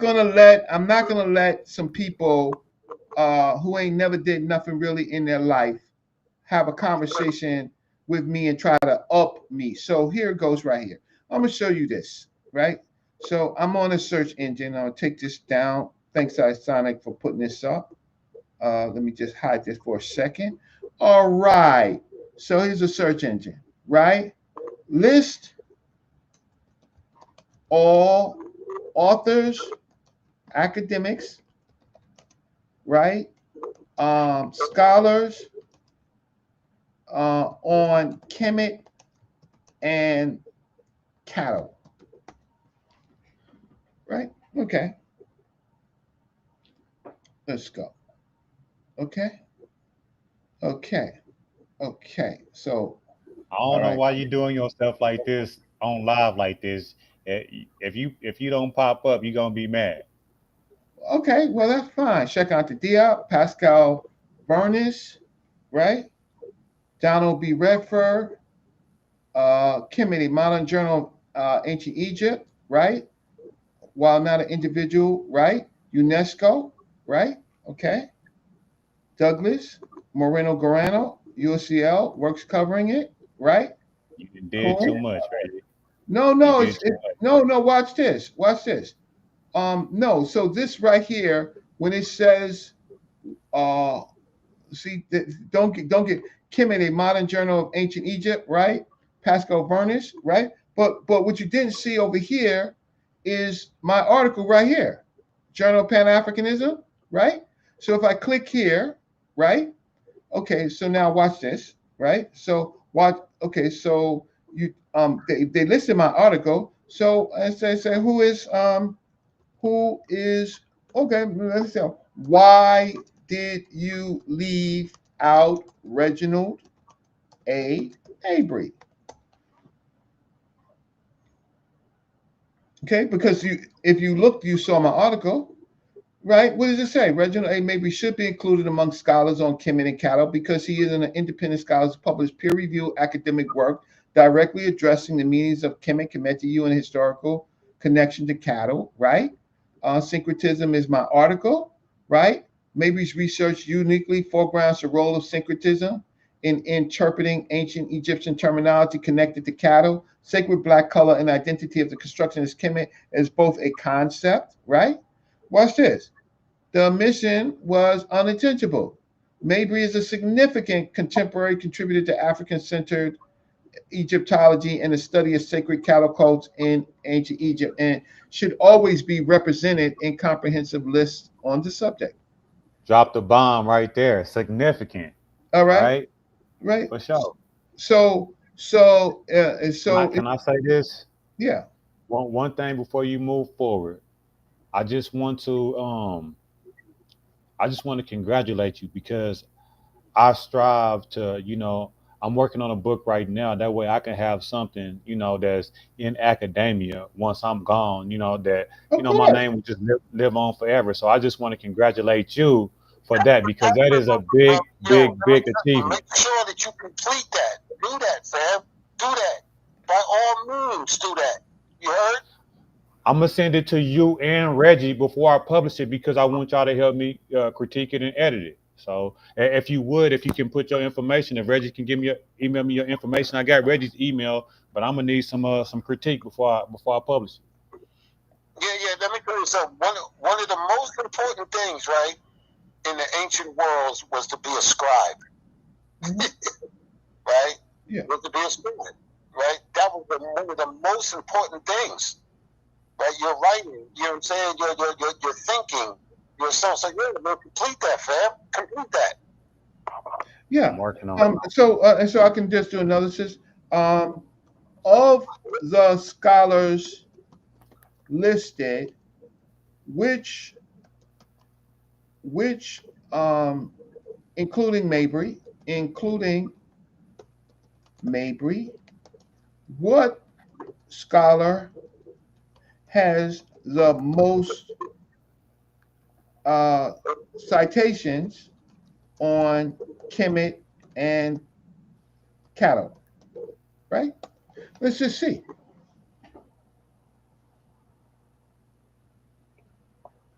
Among the scholars Ah, listed, including Reginald Mabry, Captain Bateman, Salima Akram, right? All of these scholars, right? is widely cited academically, right? Reginald A. Mabry, while a significant and frequent cited author for African-centered perspective for his important article on syncretism, does not yet have the extensive citation count or multiple decade academic reach of established Egyptologists like Selina Akram, right? Especially on, okay, so I'm in summary, Selina Akram stands out as the most cited scholar on cattle, right? Followed by other Egyptologists who produce works on animal husbandry, right? Are you familiar with her work? No, and I'm gonna check it out for a second. Mabry holds influence in specialized discussions, especially. Okay, now watch this. Mabry, how can you call Mabry? Watch this. An African, or how could you? Silly. How can you I limit didn't like that either. Mabry as an African? Watch this. Centered scholar when all of his citations are from Egyptological and academic sources. Watch what it says. You doing too much, Reggie. Why? Why? Reginald A. Mabry is not limited to being solely an African-centered scholar. His work is an academic study that directly engages mainstream Egyptological literature, primary sources, and peer-reviewed Egyptological scholarship.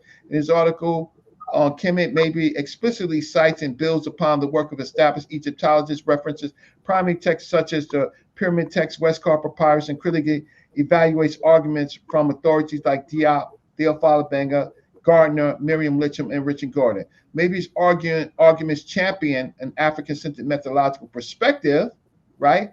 Challenging Eurocentric narratives, but the content and the citations in his published work are almost exclusively drawn from rigorous Egyptological and academic sources, We got to have a conversation. not popular or exclusive pan-African sources.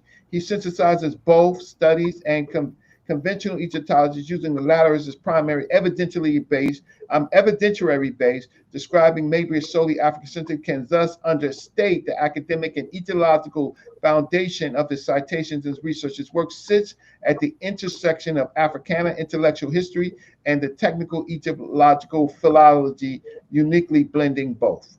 So, the question, the question is, because I am an African and because I contrast against European sources, they put me in an African-centered methodological perspective, Well, right? my question to you is, Reggie Marbury.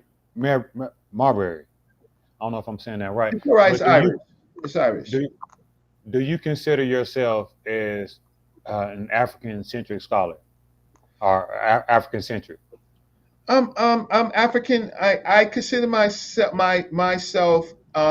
African-centered, but I think that all watch this. Wait, I have a problem. I have a problem. Morpheus, do you consider yourself as Afrocentric? I have no. He's not. No, I personally, I consider myself I can't. You cutting in and out. I think Reggie got the phone down. We can't hear you because Reggie is typing. So wait till Reggie can finish typing. I can't hear you right now. All scholars who study Egypt are African-centered, unless they give hierarchy to interpretations from Europeans.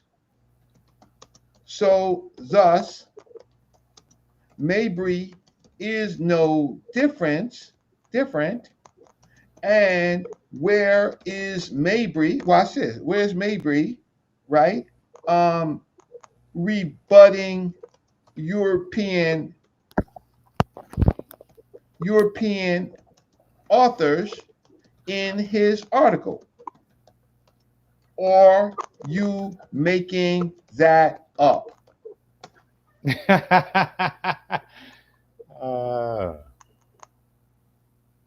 Let Your me say something after observation, this, Reg. your observation is correct. Reginald Mabry's work is rigorous, academic, and his methodology draws on peer review, etiological, and primary academic sources, not merely African-centered or popular sources. In his article, Mabry explicitly addresses and critiques interpretations of Kemet and related terms put forth by Europeans and Western scholars, describing them as narratives designed to support Eurocentric or colonial worldviews.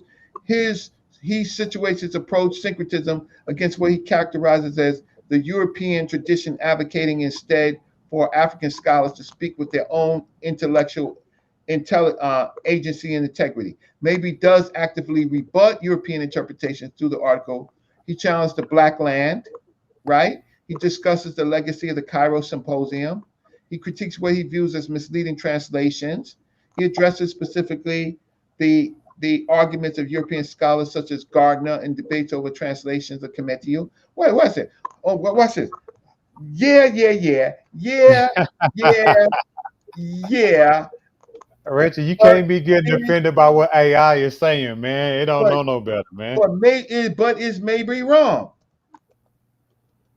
Mabry's criticisms, Mabry's criticisms,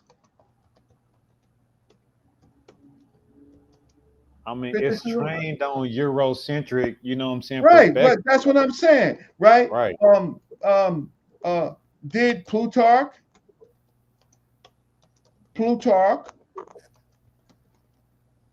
prove by Egyptian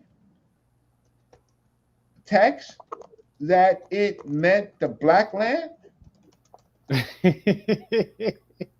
Like, like, like, yeah, yeah, yeah, yeah, yeah. Now let's see what he got to say. Right? Maybe his criticism is not proven wrong. Right? Continues with arguments drawn from both interpretations. Plutarch the Greek, Mabry and other critiques highlight that Plutarch's explanation, right? Maybe argues drawn on the pyramid text. Some linguistics and Egyptologists like Fuma and Diop challenge the soil explanation. No Egyptian primary text. So basically, Mabry's criticism remains both legitimate and part of actively scholar controversy, not refuted by Plutarch or Egyptian texts themselves. So I don't want to keep going on. Now we got to get on. Now I got to do a whole new source You gotta let me because this say is something, Reg. right. Watch this. What can you tell me about Dr. Enqi Oh hell. and his theories on intelligent design and uh, his critique on evolution?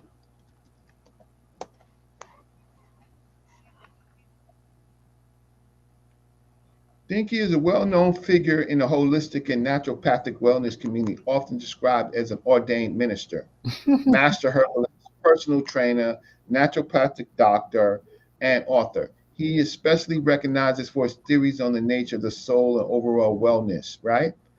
Dr. Enqi's theory of intelligent design. Dr. Enqi's perspective on intelligent design generally intersects spiritual, metaphysical, and biological arguments. Like other proponents of intelligent design, he critiques the mainstream scientific view that life originated solely from natural processes and random mutations, instead pointing that biological complexity and consciousness are evidence of purposeful creation by an intelligent agency or designer.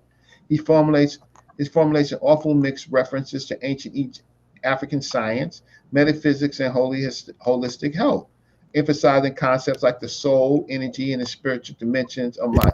However, these theories are not present in peer-reviewed scientific literature and are best characterized as a fusion of spiritual beliefs and alternative interpretations, right? Dr. Enqi's critique on evolution. Dr. Enqi's critique on evolution theory tends to align with common intelligent design arguments. He disputes the sufficiency of Darwin's gradualism and natural selection in explaining life's origin and complexity, often citing irreducible complexity of biological systems and the purported inaccuracy of microevolution, microevolutionary mechanism to produce consciousness of the soul. These critiques typically parallelize those promoted by other intelligent, right, mainstream scientific institutions reject intelligent design. So then they go on to, they're not beating him up. They're just saying, but these critiques are not validated by scientific consensus or peer-reviewed research. So all I just tell people, give us back our tools. Stop. Listen to Morpheus. Stop using our tools. So, Right? so can I say something? Yeah, because Enqi got all those Amazon books, so it's gonna go lightweight on him. Because anyway, so this is my thing. Is Morpheus still here? Yeah, Yeah, he's still here. Okay, so I want to bring this to you guys, right? I was on the black panel and got kicked out of the black community because I said I wasn't Afrocentric. They couldn't understand it, right? But this is what was my rebuttal to them, right? I said whenever we whenever we dish out the claim, whenever we call people Eurocentric, right? We basically saying these people are biased, right? We basically saying these people are ethnocentric, right? They basically are curating history around their narrative. So, and we got to look at it from how people from the outside, whenever they call us Afrocentric, they putting the same claim on us. So we shouldn't embrace it, right? We take that as a badge of honor. We say, yeah, we Afrocentric, and we put it in a positive manner. But the people, just like the article that Reggie just pulled up, not the article, but when he put it in the AI, it said that he was Afrocentric. Reggie didn't like that shit because he know what it implies. You don't want to be Afrocentric because from the outside they looking at you as biased from the black perspective. And what I am trying to do is put history in a proper perspective, whether it aligns with black, white, whatever. I want to deal with real history. let me point this out. Can you hear me? Right? We're trying. Go ahead. I can't hear Morpheus. Well, let him speak first. Go ahead. Yeah. Let me know if you hear me. Okay, Morph, call me back. I have a Chinese phone, y'all. So Morph, call me back, and maybe I get better reception. 1 second. Yeah, he's gonna call me back. Do you Right. agree with what I'm trying to say though, Rez? Yeah, of course, because you see me, they call me Afrocentric. Somebody's calling me Afrocentric. Yeah. What? Okay, here go Morpheus right here. Morph, can you hear me? Yeah. All right, so let's try this again. Give me a second. Put my phone back on the. Oh shoot! Wait, I'll put my phone back on this thing. Give me a second. Start talking, Morpheus. I won't be long. Right. Go ahead, talk. He's like, dude. Yeah. Yeah. You hear me there? I can, man. You still Right. kind of, you still. Right. I want you to pay attention. Let me point this out, right? Let me tell you. Let me bring out what Enqi is doing. What he always does this. You ready? Yeah. You can read the Bible, right? And then he'll say the science that's in the Bible, right? And then he'll build this whole thing around some science that he claims is in the Bible. Correct? I don't know. But I'm following you. No, that's what he does. That's his whole thing, right? About the science that's in the Bible, right? So he's pointing out science, the science in the Bible. The Bible has science, the Bible has science, right? But watch this. When an author writes a particular thing, whatever it is that he wrote, that literature that he wrote, he or her had an intention when he wrote that particular manuscript, right? Agreed. So then, what he's doing, he's taking someone's manuscript and he's flipping it to make it fit his narrative. So he's ignoring the author, right? The author of whatever it is that you're reading, he doesn't have the same meaning that Enqi has when he wrote what he wrote, right? When that person wrote whatever it is that they wrote, when they wrote it, right? They had the intentions, and it's not this new spin-off that Enqi doing. Yeah, but see what they meant by this is like, see the organ from your cells. That's not none of that is inside the author's intentions. Yeah. None of that. Yeah. I agree with that. Spirit is in the intention of the author. right? So they ignoring that. They do that all the time. They ignoring what the author intent is when he or she wrote whatever it is that they wrote. Cherry picking. Right? You know what I'm saying? Cherry picking. Yeah. So you could write something right now, and I could read it, and I could take what you wrote and say, hey, well, this is what it meant. This is what he meant. He actually meant that in New York, right, on, in Times Square, right, at 42nd Street, it's like, yo, dude, you just ignored what that person meant when he wrote it. What did he mean? What did he mean when he wrote that? You feel me? What was going on? The culture, the whole song for. He didn't mean all the shit that y'all niggas just printed it off on. And that's the smoke and mirrors. Morpheus. I think, I don't know if that's what Enqi is doing, because I haven't watched enough of his material, but I don't doubt that. I do think that he cherry picks and come up with his own theory. But I want you to comment on whether or not that how you felt and how I felt about me myself being Afrocentric. I don't know if you heard me or not, but I don't know if you heard me. Did you hear what I said on my comments about me myself being Afrocentric? No, I didn't hear you. Okay, so this is what I want to ask you, right? I don't consider myself Afrocentric, right? Because whenever we put that claim assertion on white people, we say that whenever you being Eurocentric, is that it's biased history, right? That white people are curating history around their own narrative.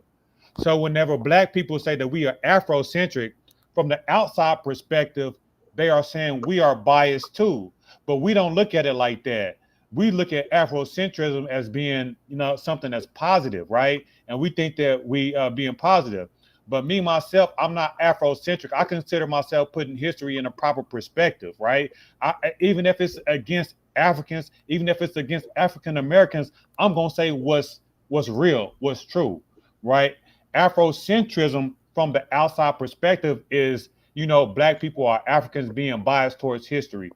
Do you agree? Yeah, I agree with that. Yeah, I got no problem with that. Do you consider Yeah, yourself so there's no Afrocentric? problem. Yeah, but they will label you, they will put you in that category to marginalize you, right? And that's what academia does. And then you have to, then like you're doing, like what I'm doing, you want to make sure that in your introduction and in the back page of your book, in anybody that writes a forward, that they explicitly talk about your work and not specifically label you, right? Right, because they're going to do that. Right. They're going to do that and stick you in that category. Yep. Okay, so now I know who Salima Ikram is. Salima Ikram, you see her on Dr. Hawas's shows all the time. Can I read it? Right? Yeah, she got a couple of shows on Netflix that I watch, Reg. Right. So now I know who she is, and now she says, watch this.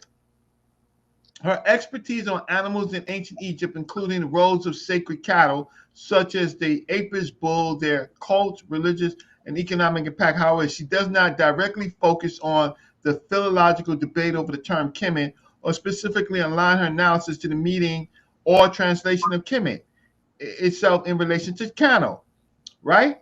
Ikram has published and lectured extensively on animal cults, right? Okay, but she doesn't do any work on Kemet. Now I'm on her. Now I'm on. I'm saying interesting.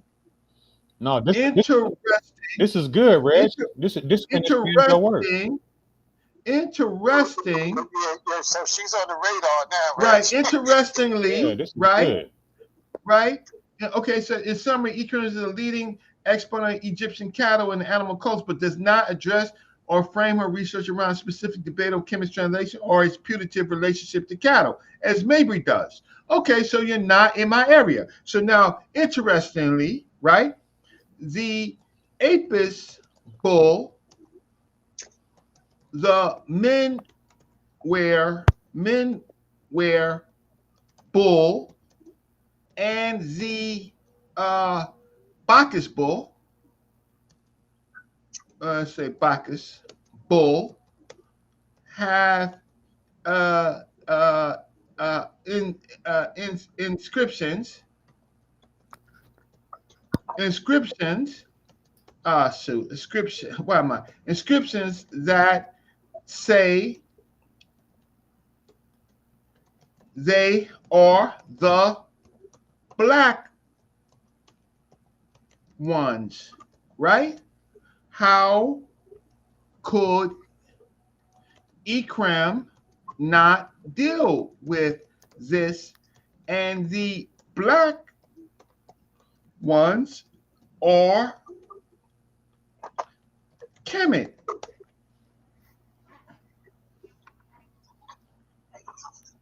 Right? Okay. Go through all of it. Right? Right? Watch this. There is strong evidence in Egyptian code and textual that the Apis bull, Minerva's bull, and Bacchus bull were described and depicted as the black ones. And these bulls were intimately tied to notions of sacred blackness, right? Okay. So, fine. Okay, so I want to see why she doesn't. Selena Ikram specializes on the archaeology, ritual, and economic impact of animals, including bull cults. She covers the bull cult's role, right? However, Ikram does not directly center her research on philosophical basis equivalent to the back one. Wait, what's y'all? No. This is not a debate. This is not a debate, right? Kemet was the black ones, right? In attestations. No debate, just facts. Why do you characterize it like this? Hold on, Rez. Don't hit enter yet because you haven't even put your claim in there yet. Yeah, they know my claim. They read my work. Right? The phrase Kemet does appear as the black ones, particularly, right? Watch it. And forms that support the translation, the black ones or the black people, particularly when referencing collective groups and when the use of people determinative in certain texts, right? Okay, however, mainstream geological literature, especially in the last century, popularized the interpretations of the black land. This has resulted in a spectrum of interpretations and scholarship as the black ones attested. The reason characterizing the debate, okay, in short, do clearly support the black ones, right? There's no fucking debate. Right. It's no debate. It's a they use the popular, huh? Yeah, they use the popular, they use the popular shit, but you using your argument according to the sources, but whenever you look it up, they use, the consensus, the convention. Right. Okay, so now calling Kemet the black land without any attestations in the whole let's say the whole textual corpus of ancient Egyptian literature and relying on Plutarch. Is this not I'm not gonna call it racist. Accurate. No, I'm gonna say, is this not simply European interpretation, right? It's not simply a European interpretation, or what else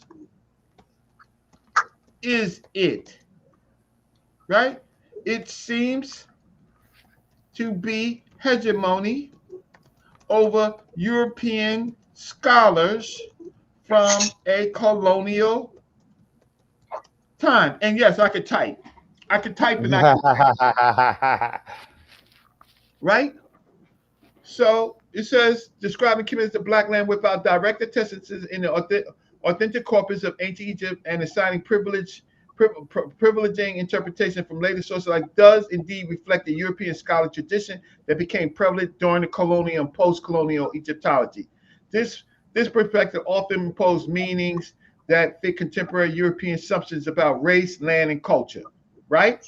And and who do they cite? They say my article and somebody else. They just cite my article, right? No, they cite two, Kemet, Egypt, right? The Black Land rendering primarily from a combination of Greek and Roman writers, notably Plutarch, wrote centuries after the close of the Pharaonic period, interpret Egyptian terms through Hellenistic frameworks, like the Bible, right? Like of Egyptian, there is no clear ancient Egyptian text which the Egyptians themselves define Kemet explicitly as the Black Land in self-explanatory manner. Instead, as attested, Kemet, when used with people determinative, refers to the black ones, right? The Black Land understanding is therefore a construct strongly shaped by non-Egyptian interpreters and persists more for the academic traditions. So fine. So so there's no agitation for the Black Land, right? And so it said it. yeah. So and so now if I okay, since Ikram is popular, right, on her cattle cults work, leaving out Kemet referring to sacred black cattle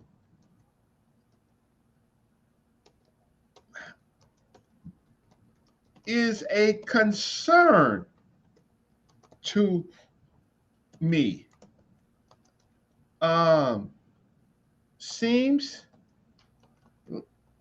how could one make this oversight, right, when the rock tombs of Mir, the pyramid text, the Abqua text, and grammar, right? Well, these contain grammar, right? What else? Stand before. Let me see. In order to make they point, they go outside of the grammar rules in order to make the point. Oh yeah, they do. So now I just asked you. Well, your concern is well justified, given the primary sources such as the rock tombs, the Mir, the pyramid, the Abqua, ritual texts explicitly say sacred cattle with the term Kemet or the black ones. Their mission from major cattle cult analysis, including much of Selena Ikram's celebrated work, does represent a significant gap in Egyptological scholarship, right? She describes, but maybe, okay, your observation brought a methodological critique, a failure to integrate philological what Kemet meant in the context and use. This oversight likely stems from entrenched academic boundaries as well as inherited interpretations. In some, is noteworthy and legitimate concern integrating the philological evidence of Kemet and its attested links to sacred black cattle was significantly deepen the nuance. So, look, I talk to Hawass. I'm the only African American to ever talk to Hawass on camera and critique them. I could talk to Ikram, right? So I'll be talking to Ikram since he's the expert on cattle code. So given this, right? So watch this. Let's be fair. So given what we discussed, now rate Mabry against Ikram.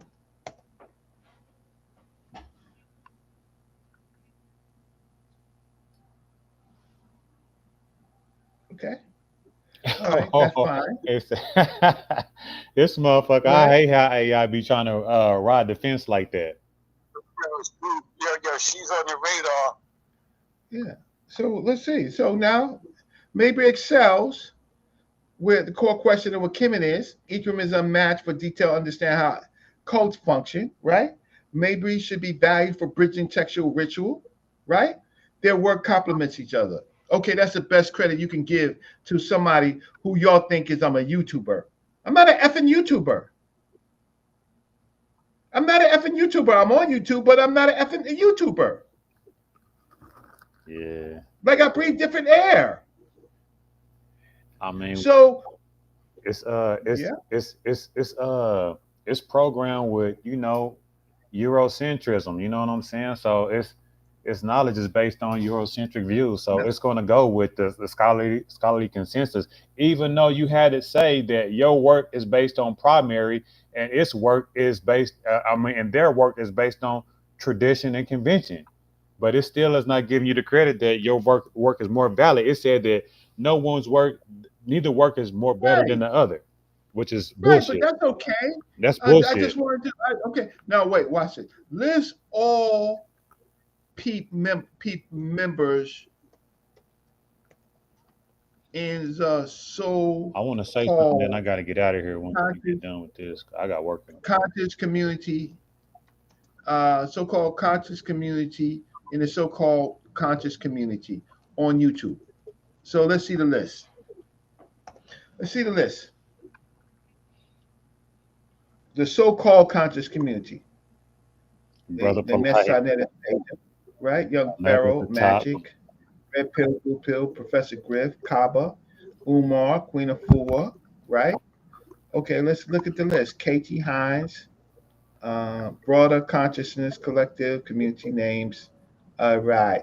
So I'm not in that, but Sinetta's Black News, right? Is essential, At the right? top, number one. Oh yes, and he's number one. So now, okay, okay. Uh, compare Mabry's scholarship to all listed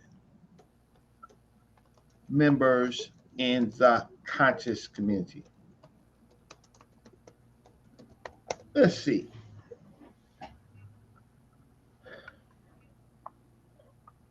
Mabry versus Umar Johnson scholarship, right? Okay. Mabry uses academic. They reject academic. Mabry holds academic credentials. They're self-taught. Mabry engages in historical, philosophical, and theological discussions, right? Focus on Afrocentric reinterpretations. Mabry recognizes the academic circles and participates in formal education scholarly panels. They're grassroots education, right? Mabry, academic, peer reviewed, advanced degrees, institutional engagement, them self freaking taught, right? So I'm not them, right? I'm not them. I could put in some other names of people that you know, but anyway, you wanted to say something before you got to go. I don't want to hold you. Yeah. Maybe on another show or today if you want. I would like to read the introduction to my book to you guys. That way you can see where I'm headed, and maybe maybe you can give me some pointers or share some information with me. So Let's do this. Let's do this. Um, do we have it posted somewhere? no, I just got it in a Word document. You could put the Word document up. Yeah. Put the Word document up on the screen. I'm gonna blow this up.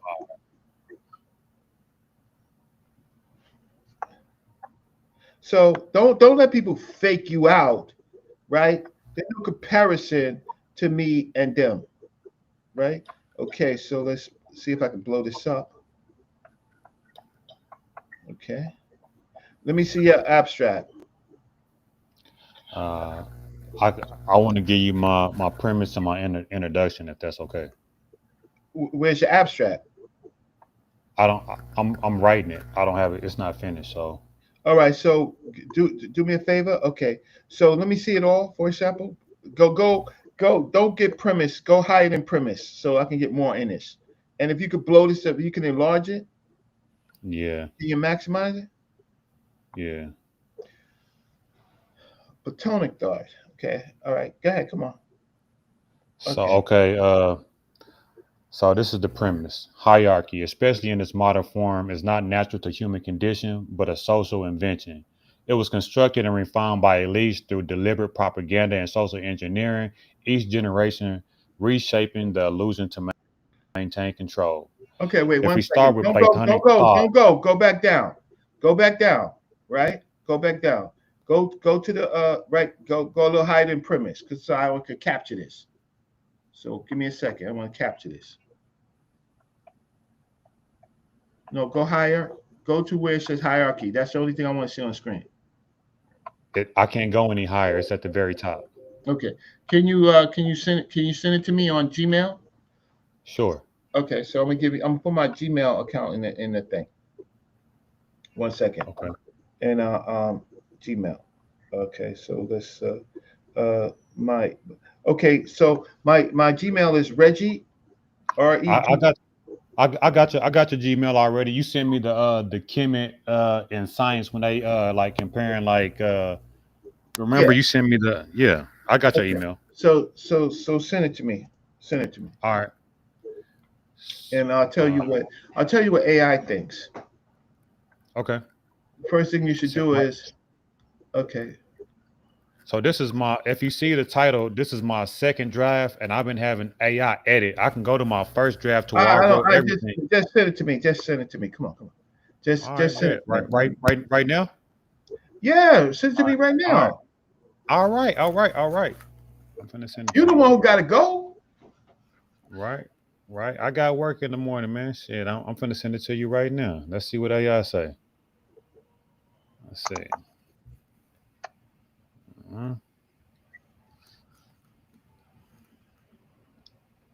No, send it to me. I'm sending it to you right now. Chill out. I'm pulling it up. I'm just pulling it up right now.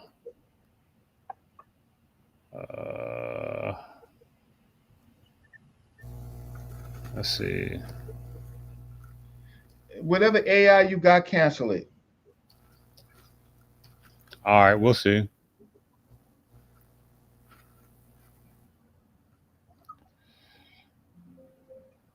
All right, I got to hold on. Let me I gotta take over my jacket. I gotta take this jacket off. This stuff got me heated.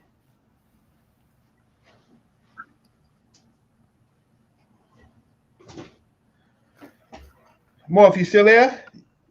Yeah, man. Okay.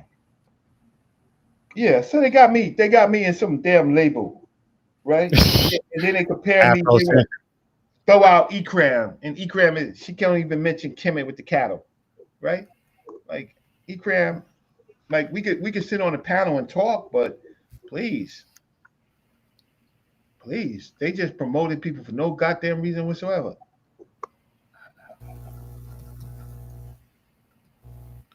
All right. You press send? Yep. Okay.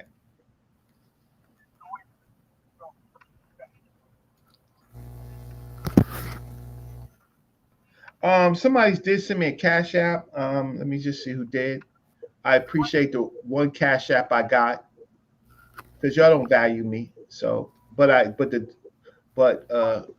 Cash App. But I know it's a bad economic situation, but y'all still don't value me. So Reggie, I don't value. I'm not talking to you. I'm not talking to you. I know. I'm not Reggie. What I was about to say is I value your opinion more than AI's opinion. So we can do what you about to do, but I really would value your opinion, and I would actually pay you and Morpheus for your guys like authentic opinion. No. I'm giving you some for free. So just relax. Okay, so hierarchy, especially in my form. Okay, so let me just do this. Okay, so now you go to G. Okay, all right. Okay, so footnotes. Okay, so there you go. All righty. I don't want to share it, so let me just stop sharing your screen. I don't want to share it. I don't want to share this. Right? Give me a second. Good. I want brother Morpheus and brother Reggie's opinion, but we can do the AI. I ain't tripping. Morpheus is the hardest. Okay, so I need that. Reggie Morpheus is the hardest critic too. I need critical opinion. You see, AI is biased. I don't want the Eurocentric. You know what I'm saying? Morpheus deals with artists. He deals with artists and he be like, they ain't got it. I ain't tripping. I Morpheus need be that. with people. No. Okay, so I let me need just that. do something for you. Yeah, uh, okay, so please analyze. This is my peer review. My peer review is Um, with the brothers. If you say I ain't got it, it's back to the drawing board. I won't be upset. and I'm gonna tighten I'm it gonna up. tell it be helpful and convert this to a proper proper abstract, right? If possible,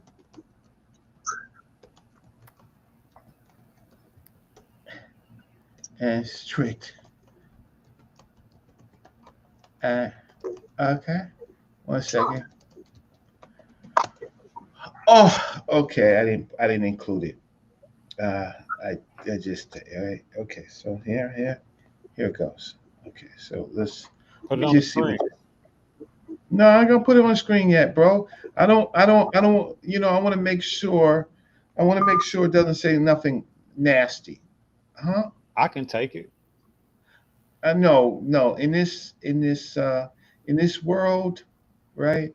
Okay. So okay. So let me take this out of this and take this out of my chat GPT and put it in a Word document for you, right? Okay. Okay. Give me a second. All right. Cause Is Morpheus still here? yeah, Brother Morpheus. more. All right. You need to get your Wi-Fi together, man. We need you on. No, it's not a Wi-Fi problem. He got it ain't he'll call me back. He's doing something else. So right now it's not a Wi-Fi. It's not a Wi-Fi. Okay, so let me just do this to you. Okay, so you know what I'm gonna do? I'm gonna send it back to you, right? Because I don't want to put it on the screen. Put it on the screen, Reg. I ain't tripping. I ain't tripping. You, No, Reg, put it on the screen. If it say something, I gotta take it. This is peer review. I gotta take it however it comes. I ain't tripping. I'm with the big bros right now. Put it on the screen. If you say it's bogus, it's back to the drawing board. No, it's not. It's not that it's bogus. I read it through three different AIs. So I Read it. Put it on the board. no, Let's go. I changed it for you. So let me change let me change it for you. Okay, so give me a second. What is AI saying? I want to know, No, you ain't gonna know. You ain't never gonna know. man. But I changed it. Um, yeah, the major part of it is that like look, you just okay. So here's the thing. Okay. I share the screen. Where am I? Share screen. Where is it? I can't share the screen. Okay, let's bring this down. Okay, so share. Share screen. Okay. Uh yeah. Okay. Alrighty. Restream don't like my phone. Just disconnecting. I know that. Where we at? Get him Reggie. All right. So got your work on the screen, and I ran it through ChatGPT and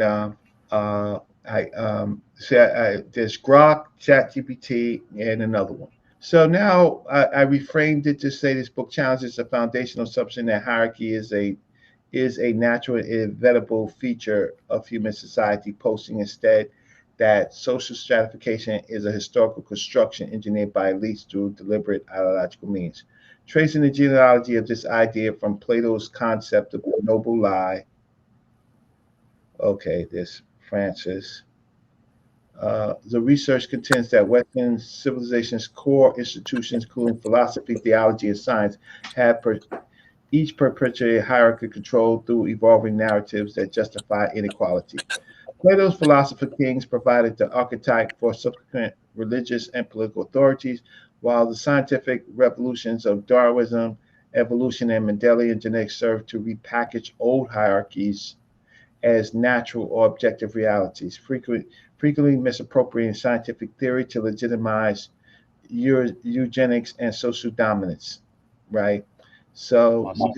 you got right.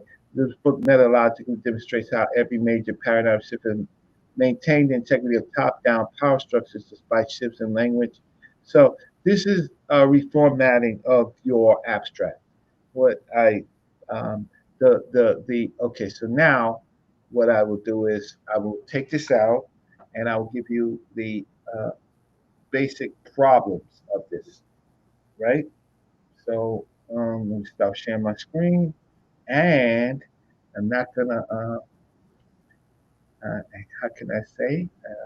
Do it, man. I ain't scared. Do No, it. no, no, no, no, no, no.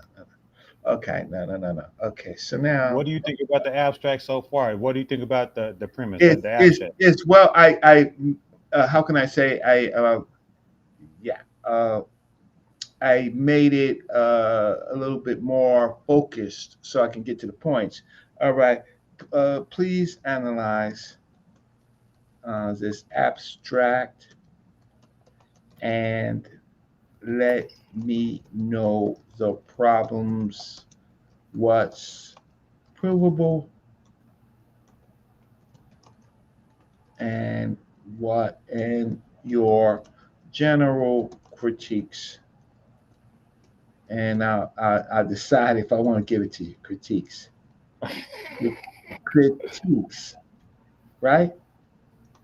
Um, This ain't fair. I don't want the microwave AI critiques. I want the brother Reggie, no, brother no, Morpheus. brother Reggie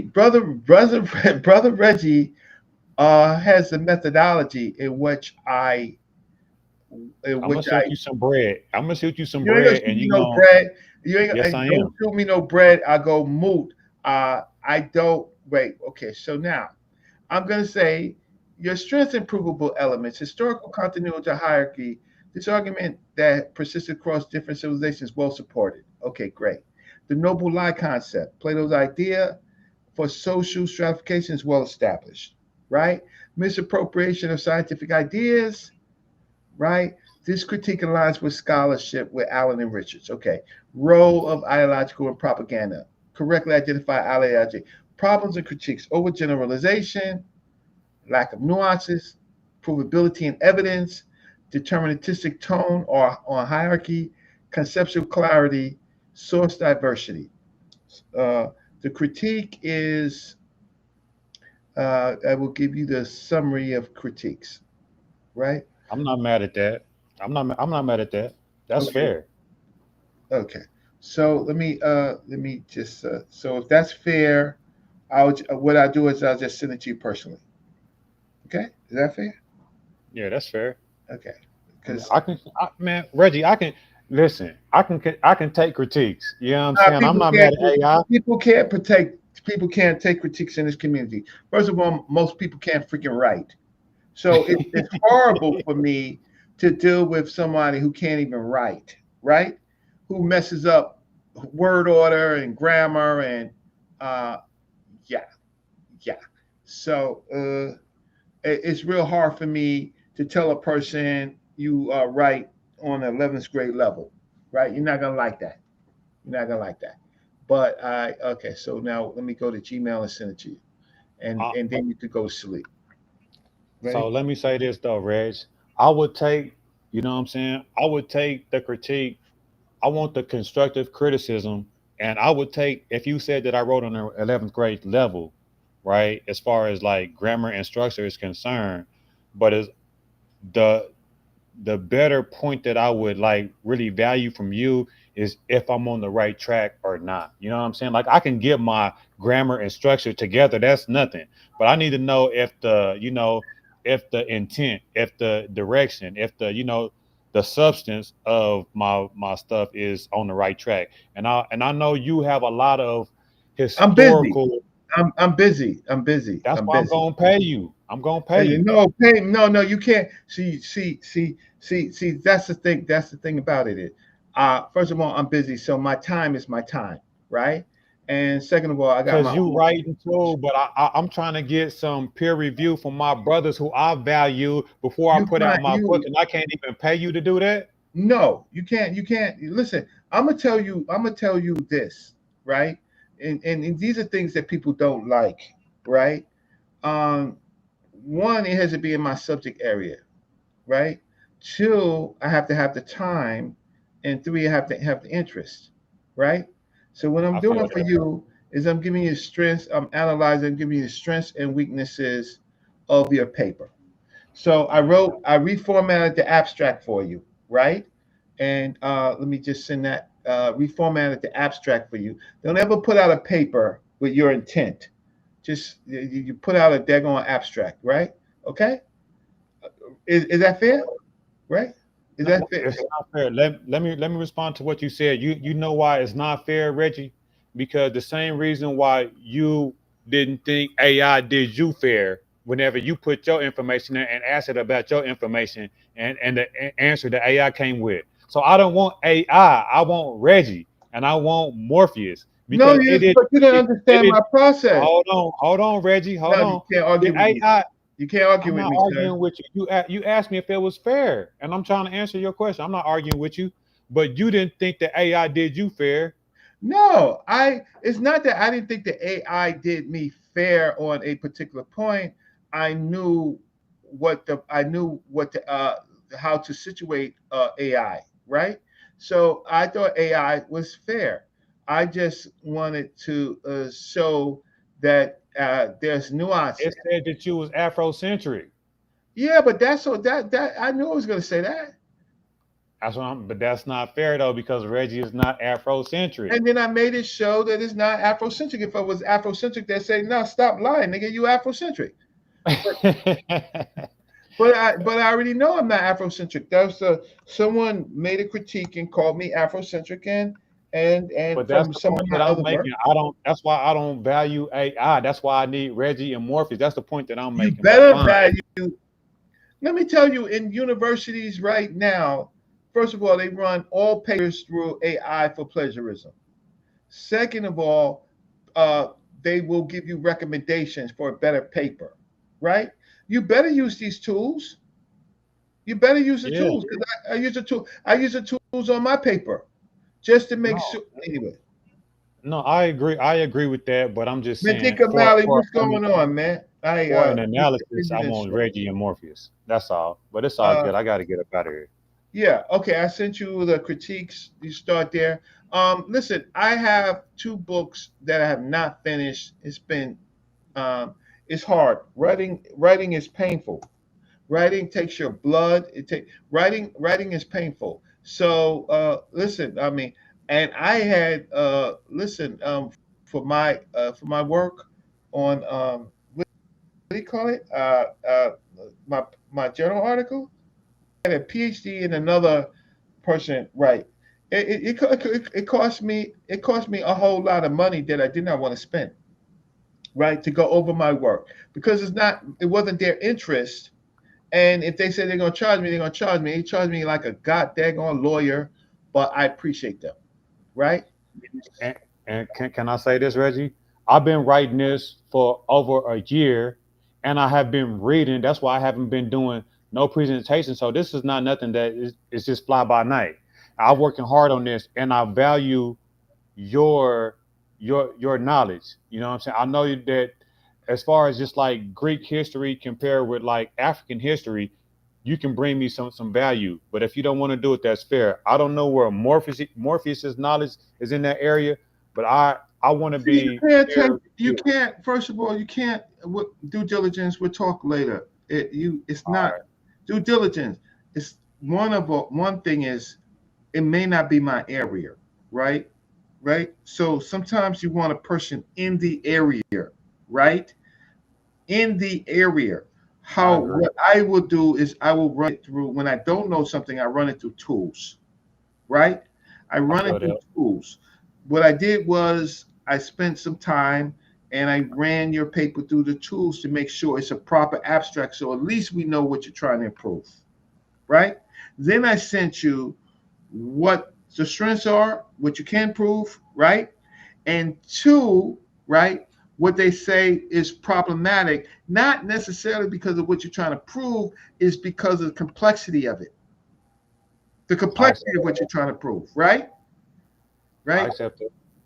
And so then it becomes now doing what a lot of people doing, framing your arguments. It may you may not watch this.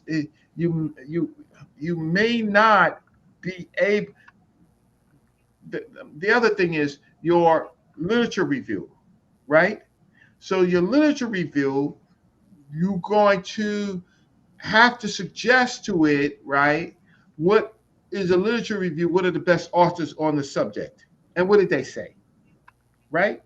So I have so I get I get that, and I have been reading. That's why it's been taking me so long because you good, got to read the authors that's actually good, writing on the field that I'm writing on. good. And So so so I, someone who's reviewing your work or helping you, unfortunately, they have to read the same material, right? right, Right, true. because before it was manual, before you even had help from AI, right? True. So that means a author, a copy reader, right? They would have to read the same sources that you read to make sure and to see what your literature review is. Do you have a literature review? No. So you have been reading. So you do have a list of books that you've been reading, Allen and etc. Right? Yes. How many books have you read? Probably about 15. Okay. Like it's been a year, and I'm not going to say all the way through, but just the sections of the books that pertain to what I'm writing about. You know what I'm Okay. saying? All right. So the problem is a book. How many pages? Right now, I got 20,000 words, and I think that's equivalent to like 200 pages or something like that. Maybe, 20,000? yeah, No, 20, 20,000 words is somewhere about. I can do the like math. a hundred pages. I think it's like 100 pages. Yeah. Okay. So yeah. Okay. Okay. I wrote a 25-page paper, and I have 90 citations, roughly 90 citations. Right. Your level of your citations have to kind of meet, because a lot of times what you, even when you're introducing a topic like your abstract, every word that you're going to use, every type of analysis, you're going to have to cite it, right? Hmm. Right. Now the reason why you do this is because your paper will go in ultimately in a search engine, right? And your citations will help you get known, right? Hmm. Who's read these books, who cited it, and stuff like that, right? But your Hmm. citation, so if you talk about Platonian or you talk about any of that, you have to cite it. You have to Right. cite every major term, right, that you talk about. So in your So yes, So here's the thing with what you're doing and what I'm doing, right?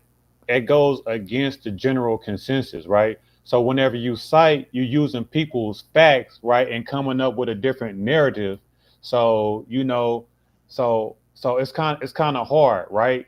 You know what I'm saying? So that's the issue that I'm having with, right? Because I'm coming with a fresh new narrative that nobody has ever said before, like what Reggie is doing, right? So I'm not just regurgitating what somebody has already said before. I have a new idea, and I'm using factual things out of other people's, corpus, and incorporate it in mine to make a new perspective, no, that's right? fine, that's fine. But the fact of the matter is, you use somebody else's term, right? If you use any of the terms that somebody else used, you still have to cite that term, right?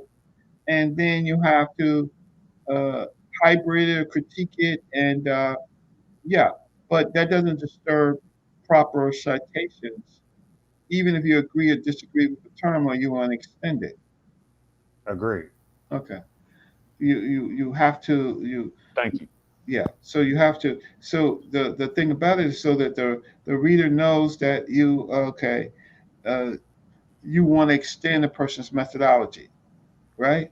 Or you want to change, you want to put nuances in the methodology, or you want to show your disagreement, right?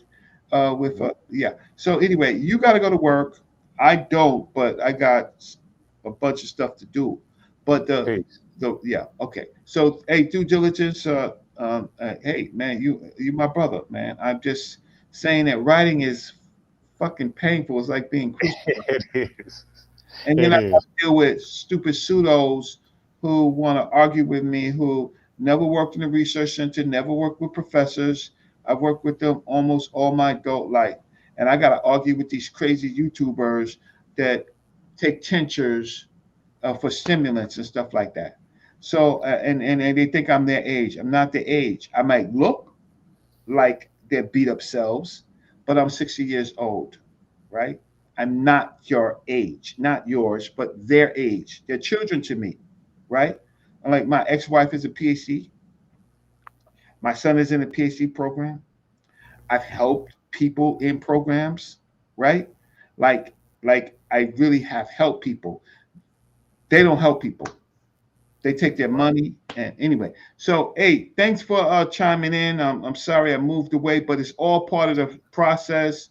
So due diligence, I'm gonna say goodnight to you, but it's all part of the process of what's happening in this conscious community and what's a real debate and who's somebody who's trying to disturb science and put themselves have people point at them and they yeah, and they may have some writing, but it's not reviewed. Okay, so So, with that said, Simon, I just want to say thank you. I appreciate you and I respect you. Peace.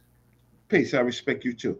All righty. So, hey, it's been a long show. I want to thank everybody for chiming in. I wanted to show in the beginning part of the show how Morpheus let us know that Darwin's theory evolved, right? And our part in many parts of his theory became mathematical. So that makes it science because you use math to prove things or disprove things. And there will be a review reposting of the debate in which you can see, I think, in November 4th, right? That you could rewatch the debate. These are exercises that we do. Some of the languages that we use in these debates uh, against each other is childish, but uh, but but it's like don't start none, won't be none. Um, uh, how can I say? Or our debates academic? Most of them are not. This one is interesting because Ankh does stay with the academic consensus, and ultimately Ankh could be more proven right than wrong.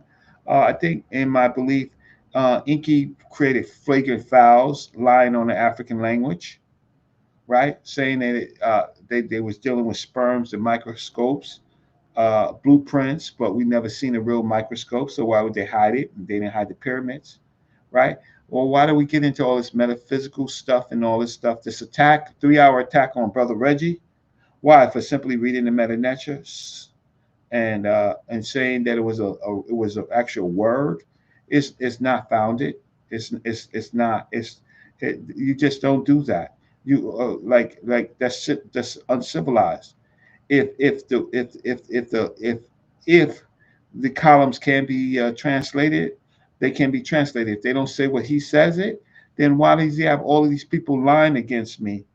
And then he wants to talk about people saying I've never been to Egypt or I've been to West Africa '86 and Egypt in '87. I've been with the greats. You want to lie on me? That's fine, right? I worked at the Schomburg Center for Research in Black Culture. I work with.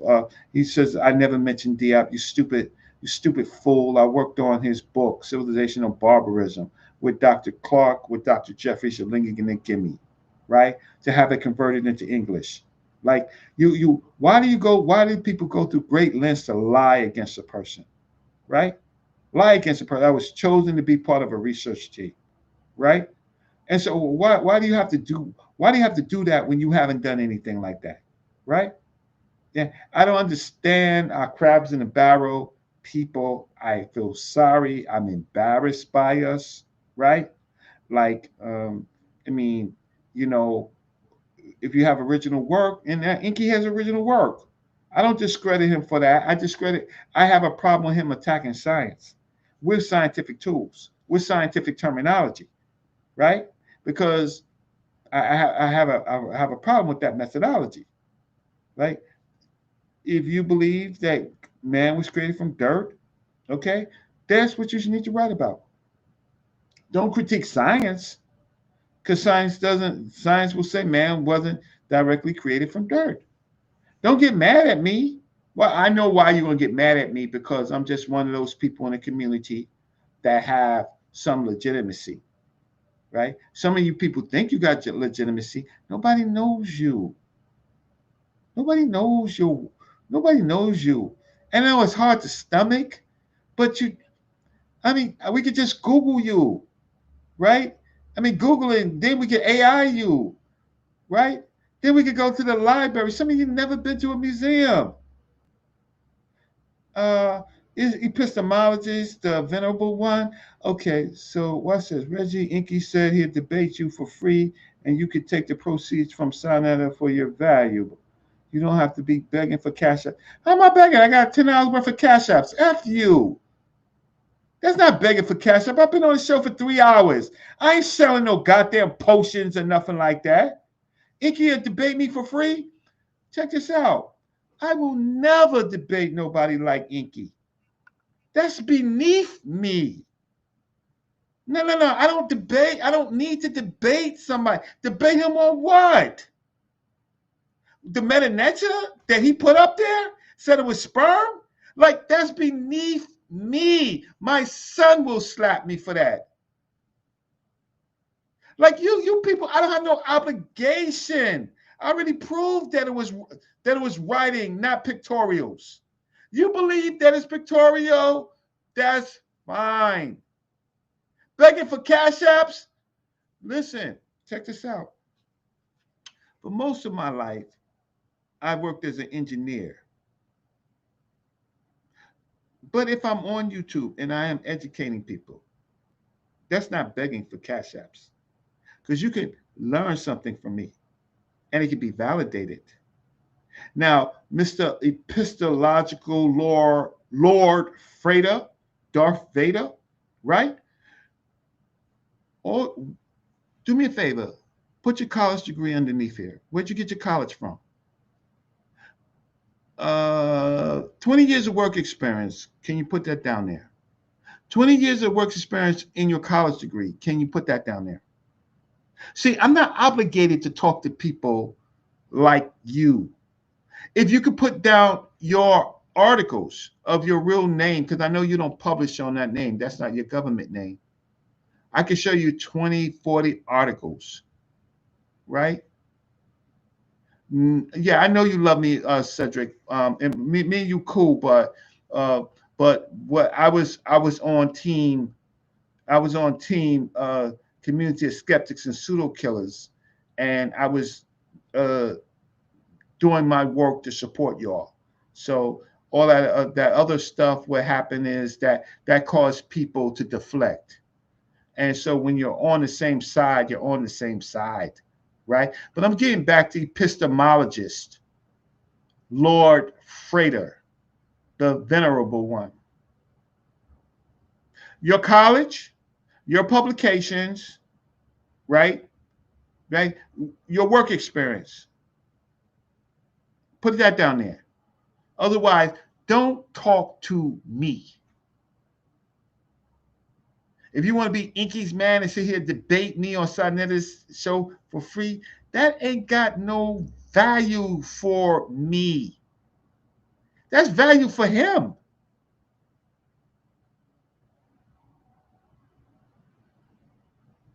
That's value for Enqi.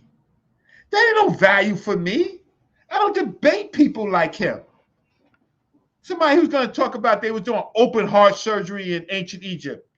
Schematics of a microscope, but no evidence of a microscope.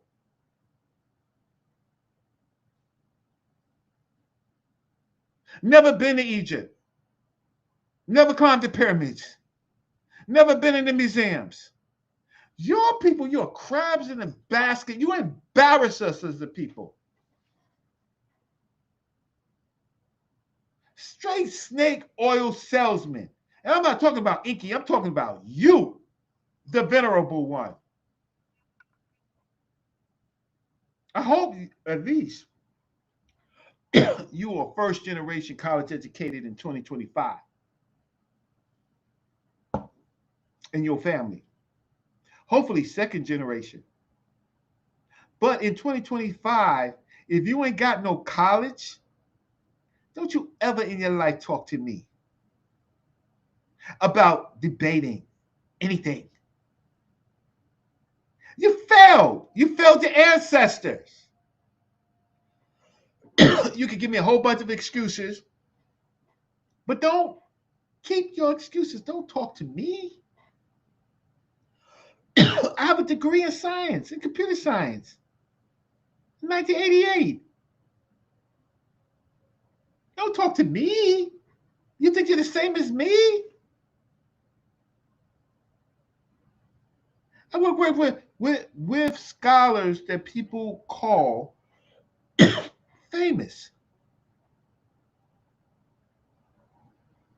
Dr. Jeffries, Dr. Clark, John Henry Clark.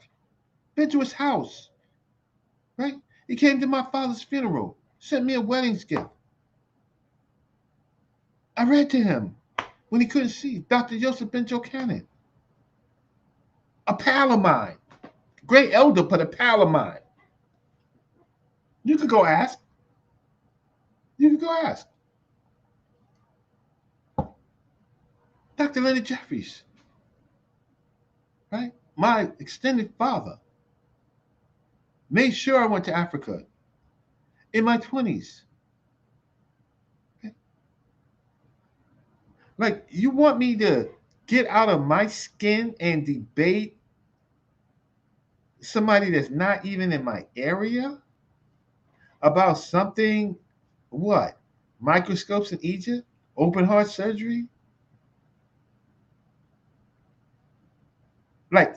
Like you got me all coughing and wrong. You got me wrong. I've been listen, everybody in the debate scene, I didn't met. Most of them respect me. Most of them respect me. Right? Don't necessarily like me, but respect me. And I'm supposed to debate any willy-nilly for what? A few dollars? I don't need it. I don't need it. I'll eat grits. I don't need it. I don't need no YouTube fame. When you can write a publication and get in a journal, you could talk to me. So that's the problem with our people, right? That's the problem. But guess what? With the European, you'll never see them talking to them and debating them, right? These type of people, you'll never see them. They'll push somebody up to do it, but they won't do it unless they want to call a European name, right? But that's about it. But you know what? To black people, we're approachable. They think they're approachable to us. So the venerable one, Lord Freda, Veda, Freda, kick rocks. So all Enqi could do is do another 3-hour show to discredit me. Generally, what I am talking about is Charles Darwin's theory becoming from moving from qualitative to quantitative, right? And being able to be aspects proven by mathematics. Mathematics? You know anything about mathematics? Last math I took was differential equations. They use differential equations in proving aspects of or using aspects of Darwin's work. You know what differential equations are? Any of that? Linear algebra?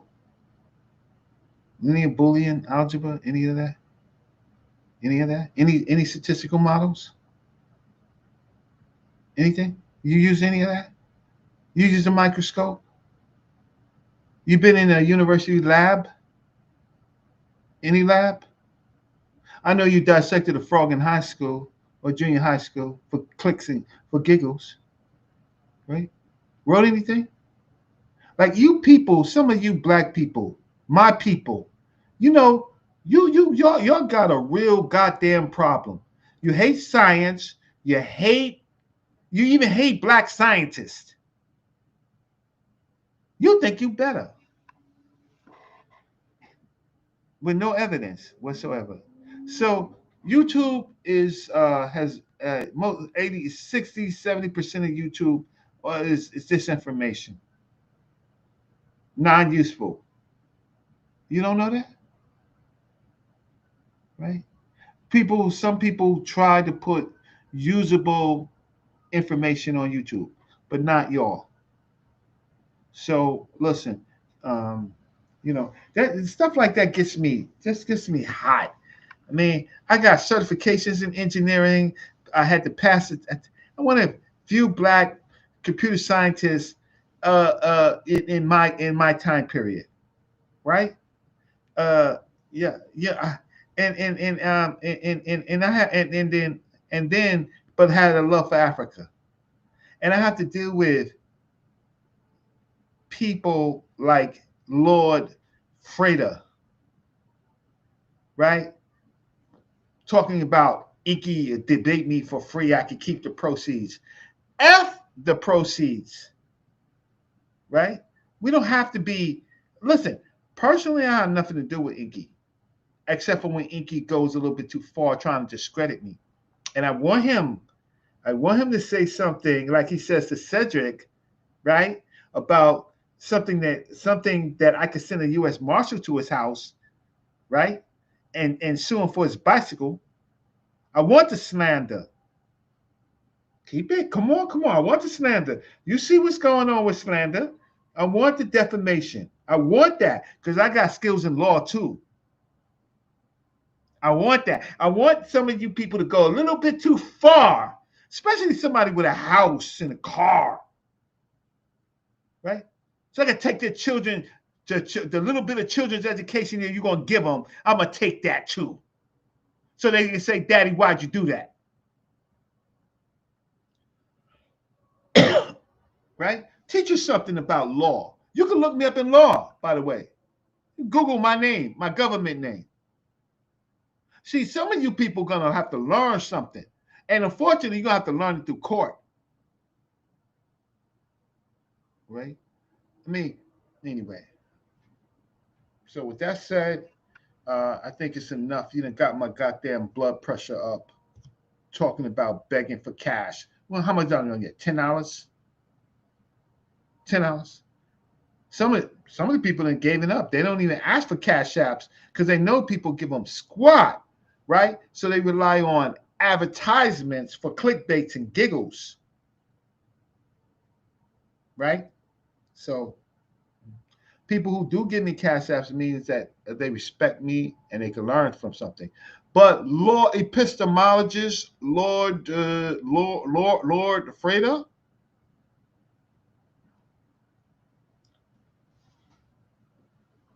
give us your page, the venerable one.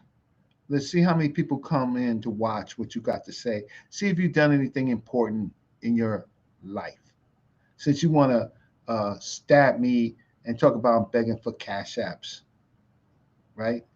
Right, right. All I did was put my cash app in there for 2 or 3 times, right? And I'm begging for cash app. No, but I don't sell junk to people. That's what I don't do.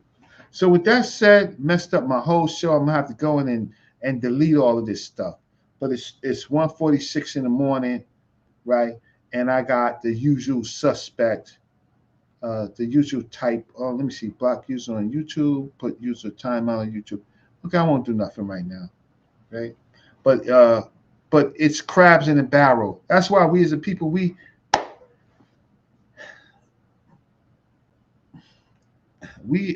act sometimes uncivilized. Civil meaning cities, civilization, right? Right? Unity, right? Body politics, right? Just simply love of black people, right? We act like that sometimes, especially on YouTube. I just think YouTube is just a disinformation vehicle. So anyway, so I want to say peace to the fam, and I'm gonna have to go and delete most of what I did after this. After I talked about Charles Darwin. But you mad? You mad at me for talking about what your boy got wrong? You mad at me for saying that it became from qualitative to quantitative? You mad at me for showing the people that the theorem was extended? That's why you mad at me, right? You mad at me because I can read the Meta Nature? One of the few people who can actually read the Meta Nature and got friends that can read it better, read an African language. You mad at me? I'm disappointed at you. Right? So with that said, I'm gonna say peace to the family. Put on the closeout music, and let's go down tempo. Let's go. Let's see it. Y'all like it? I love it.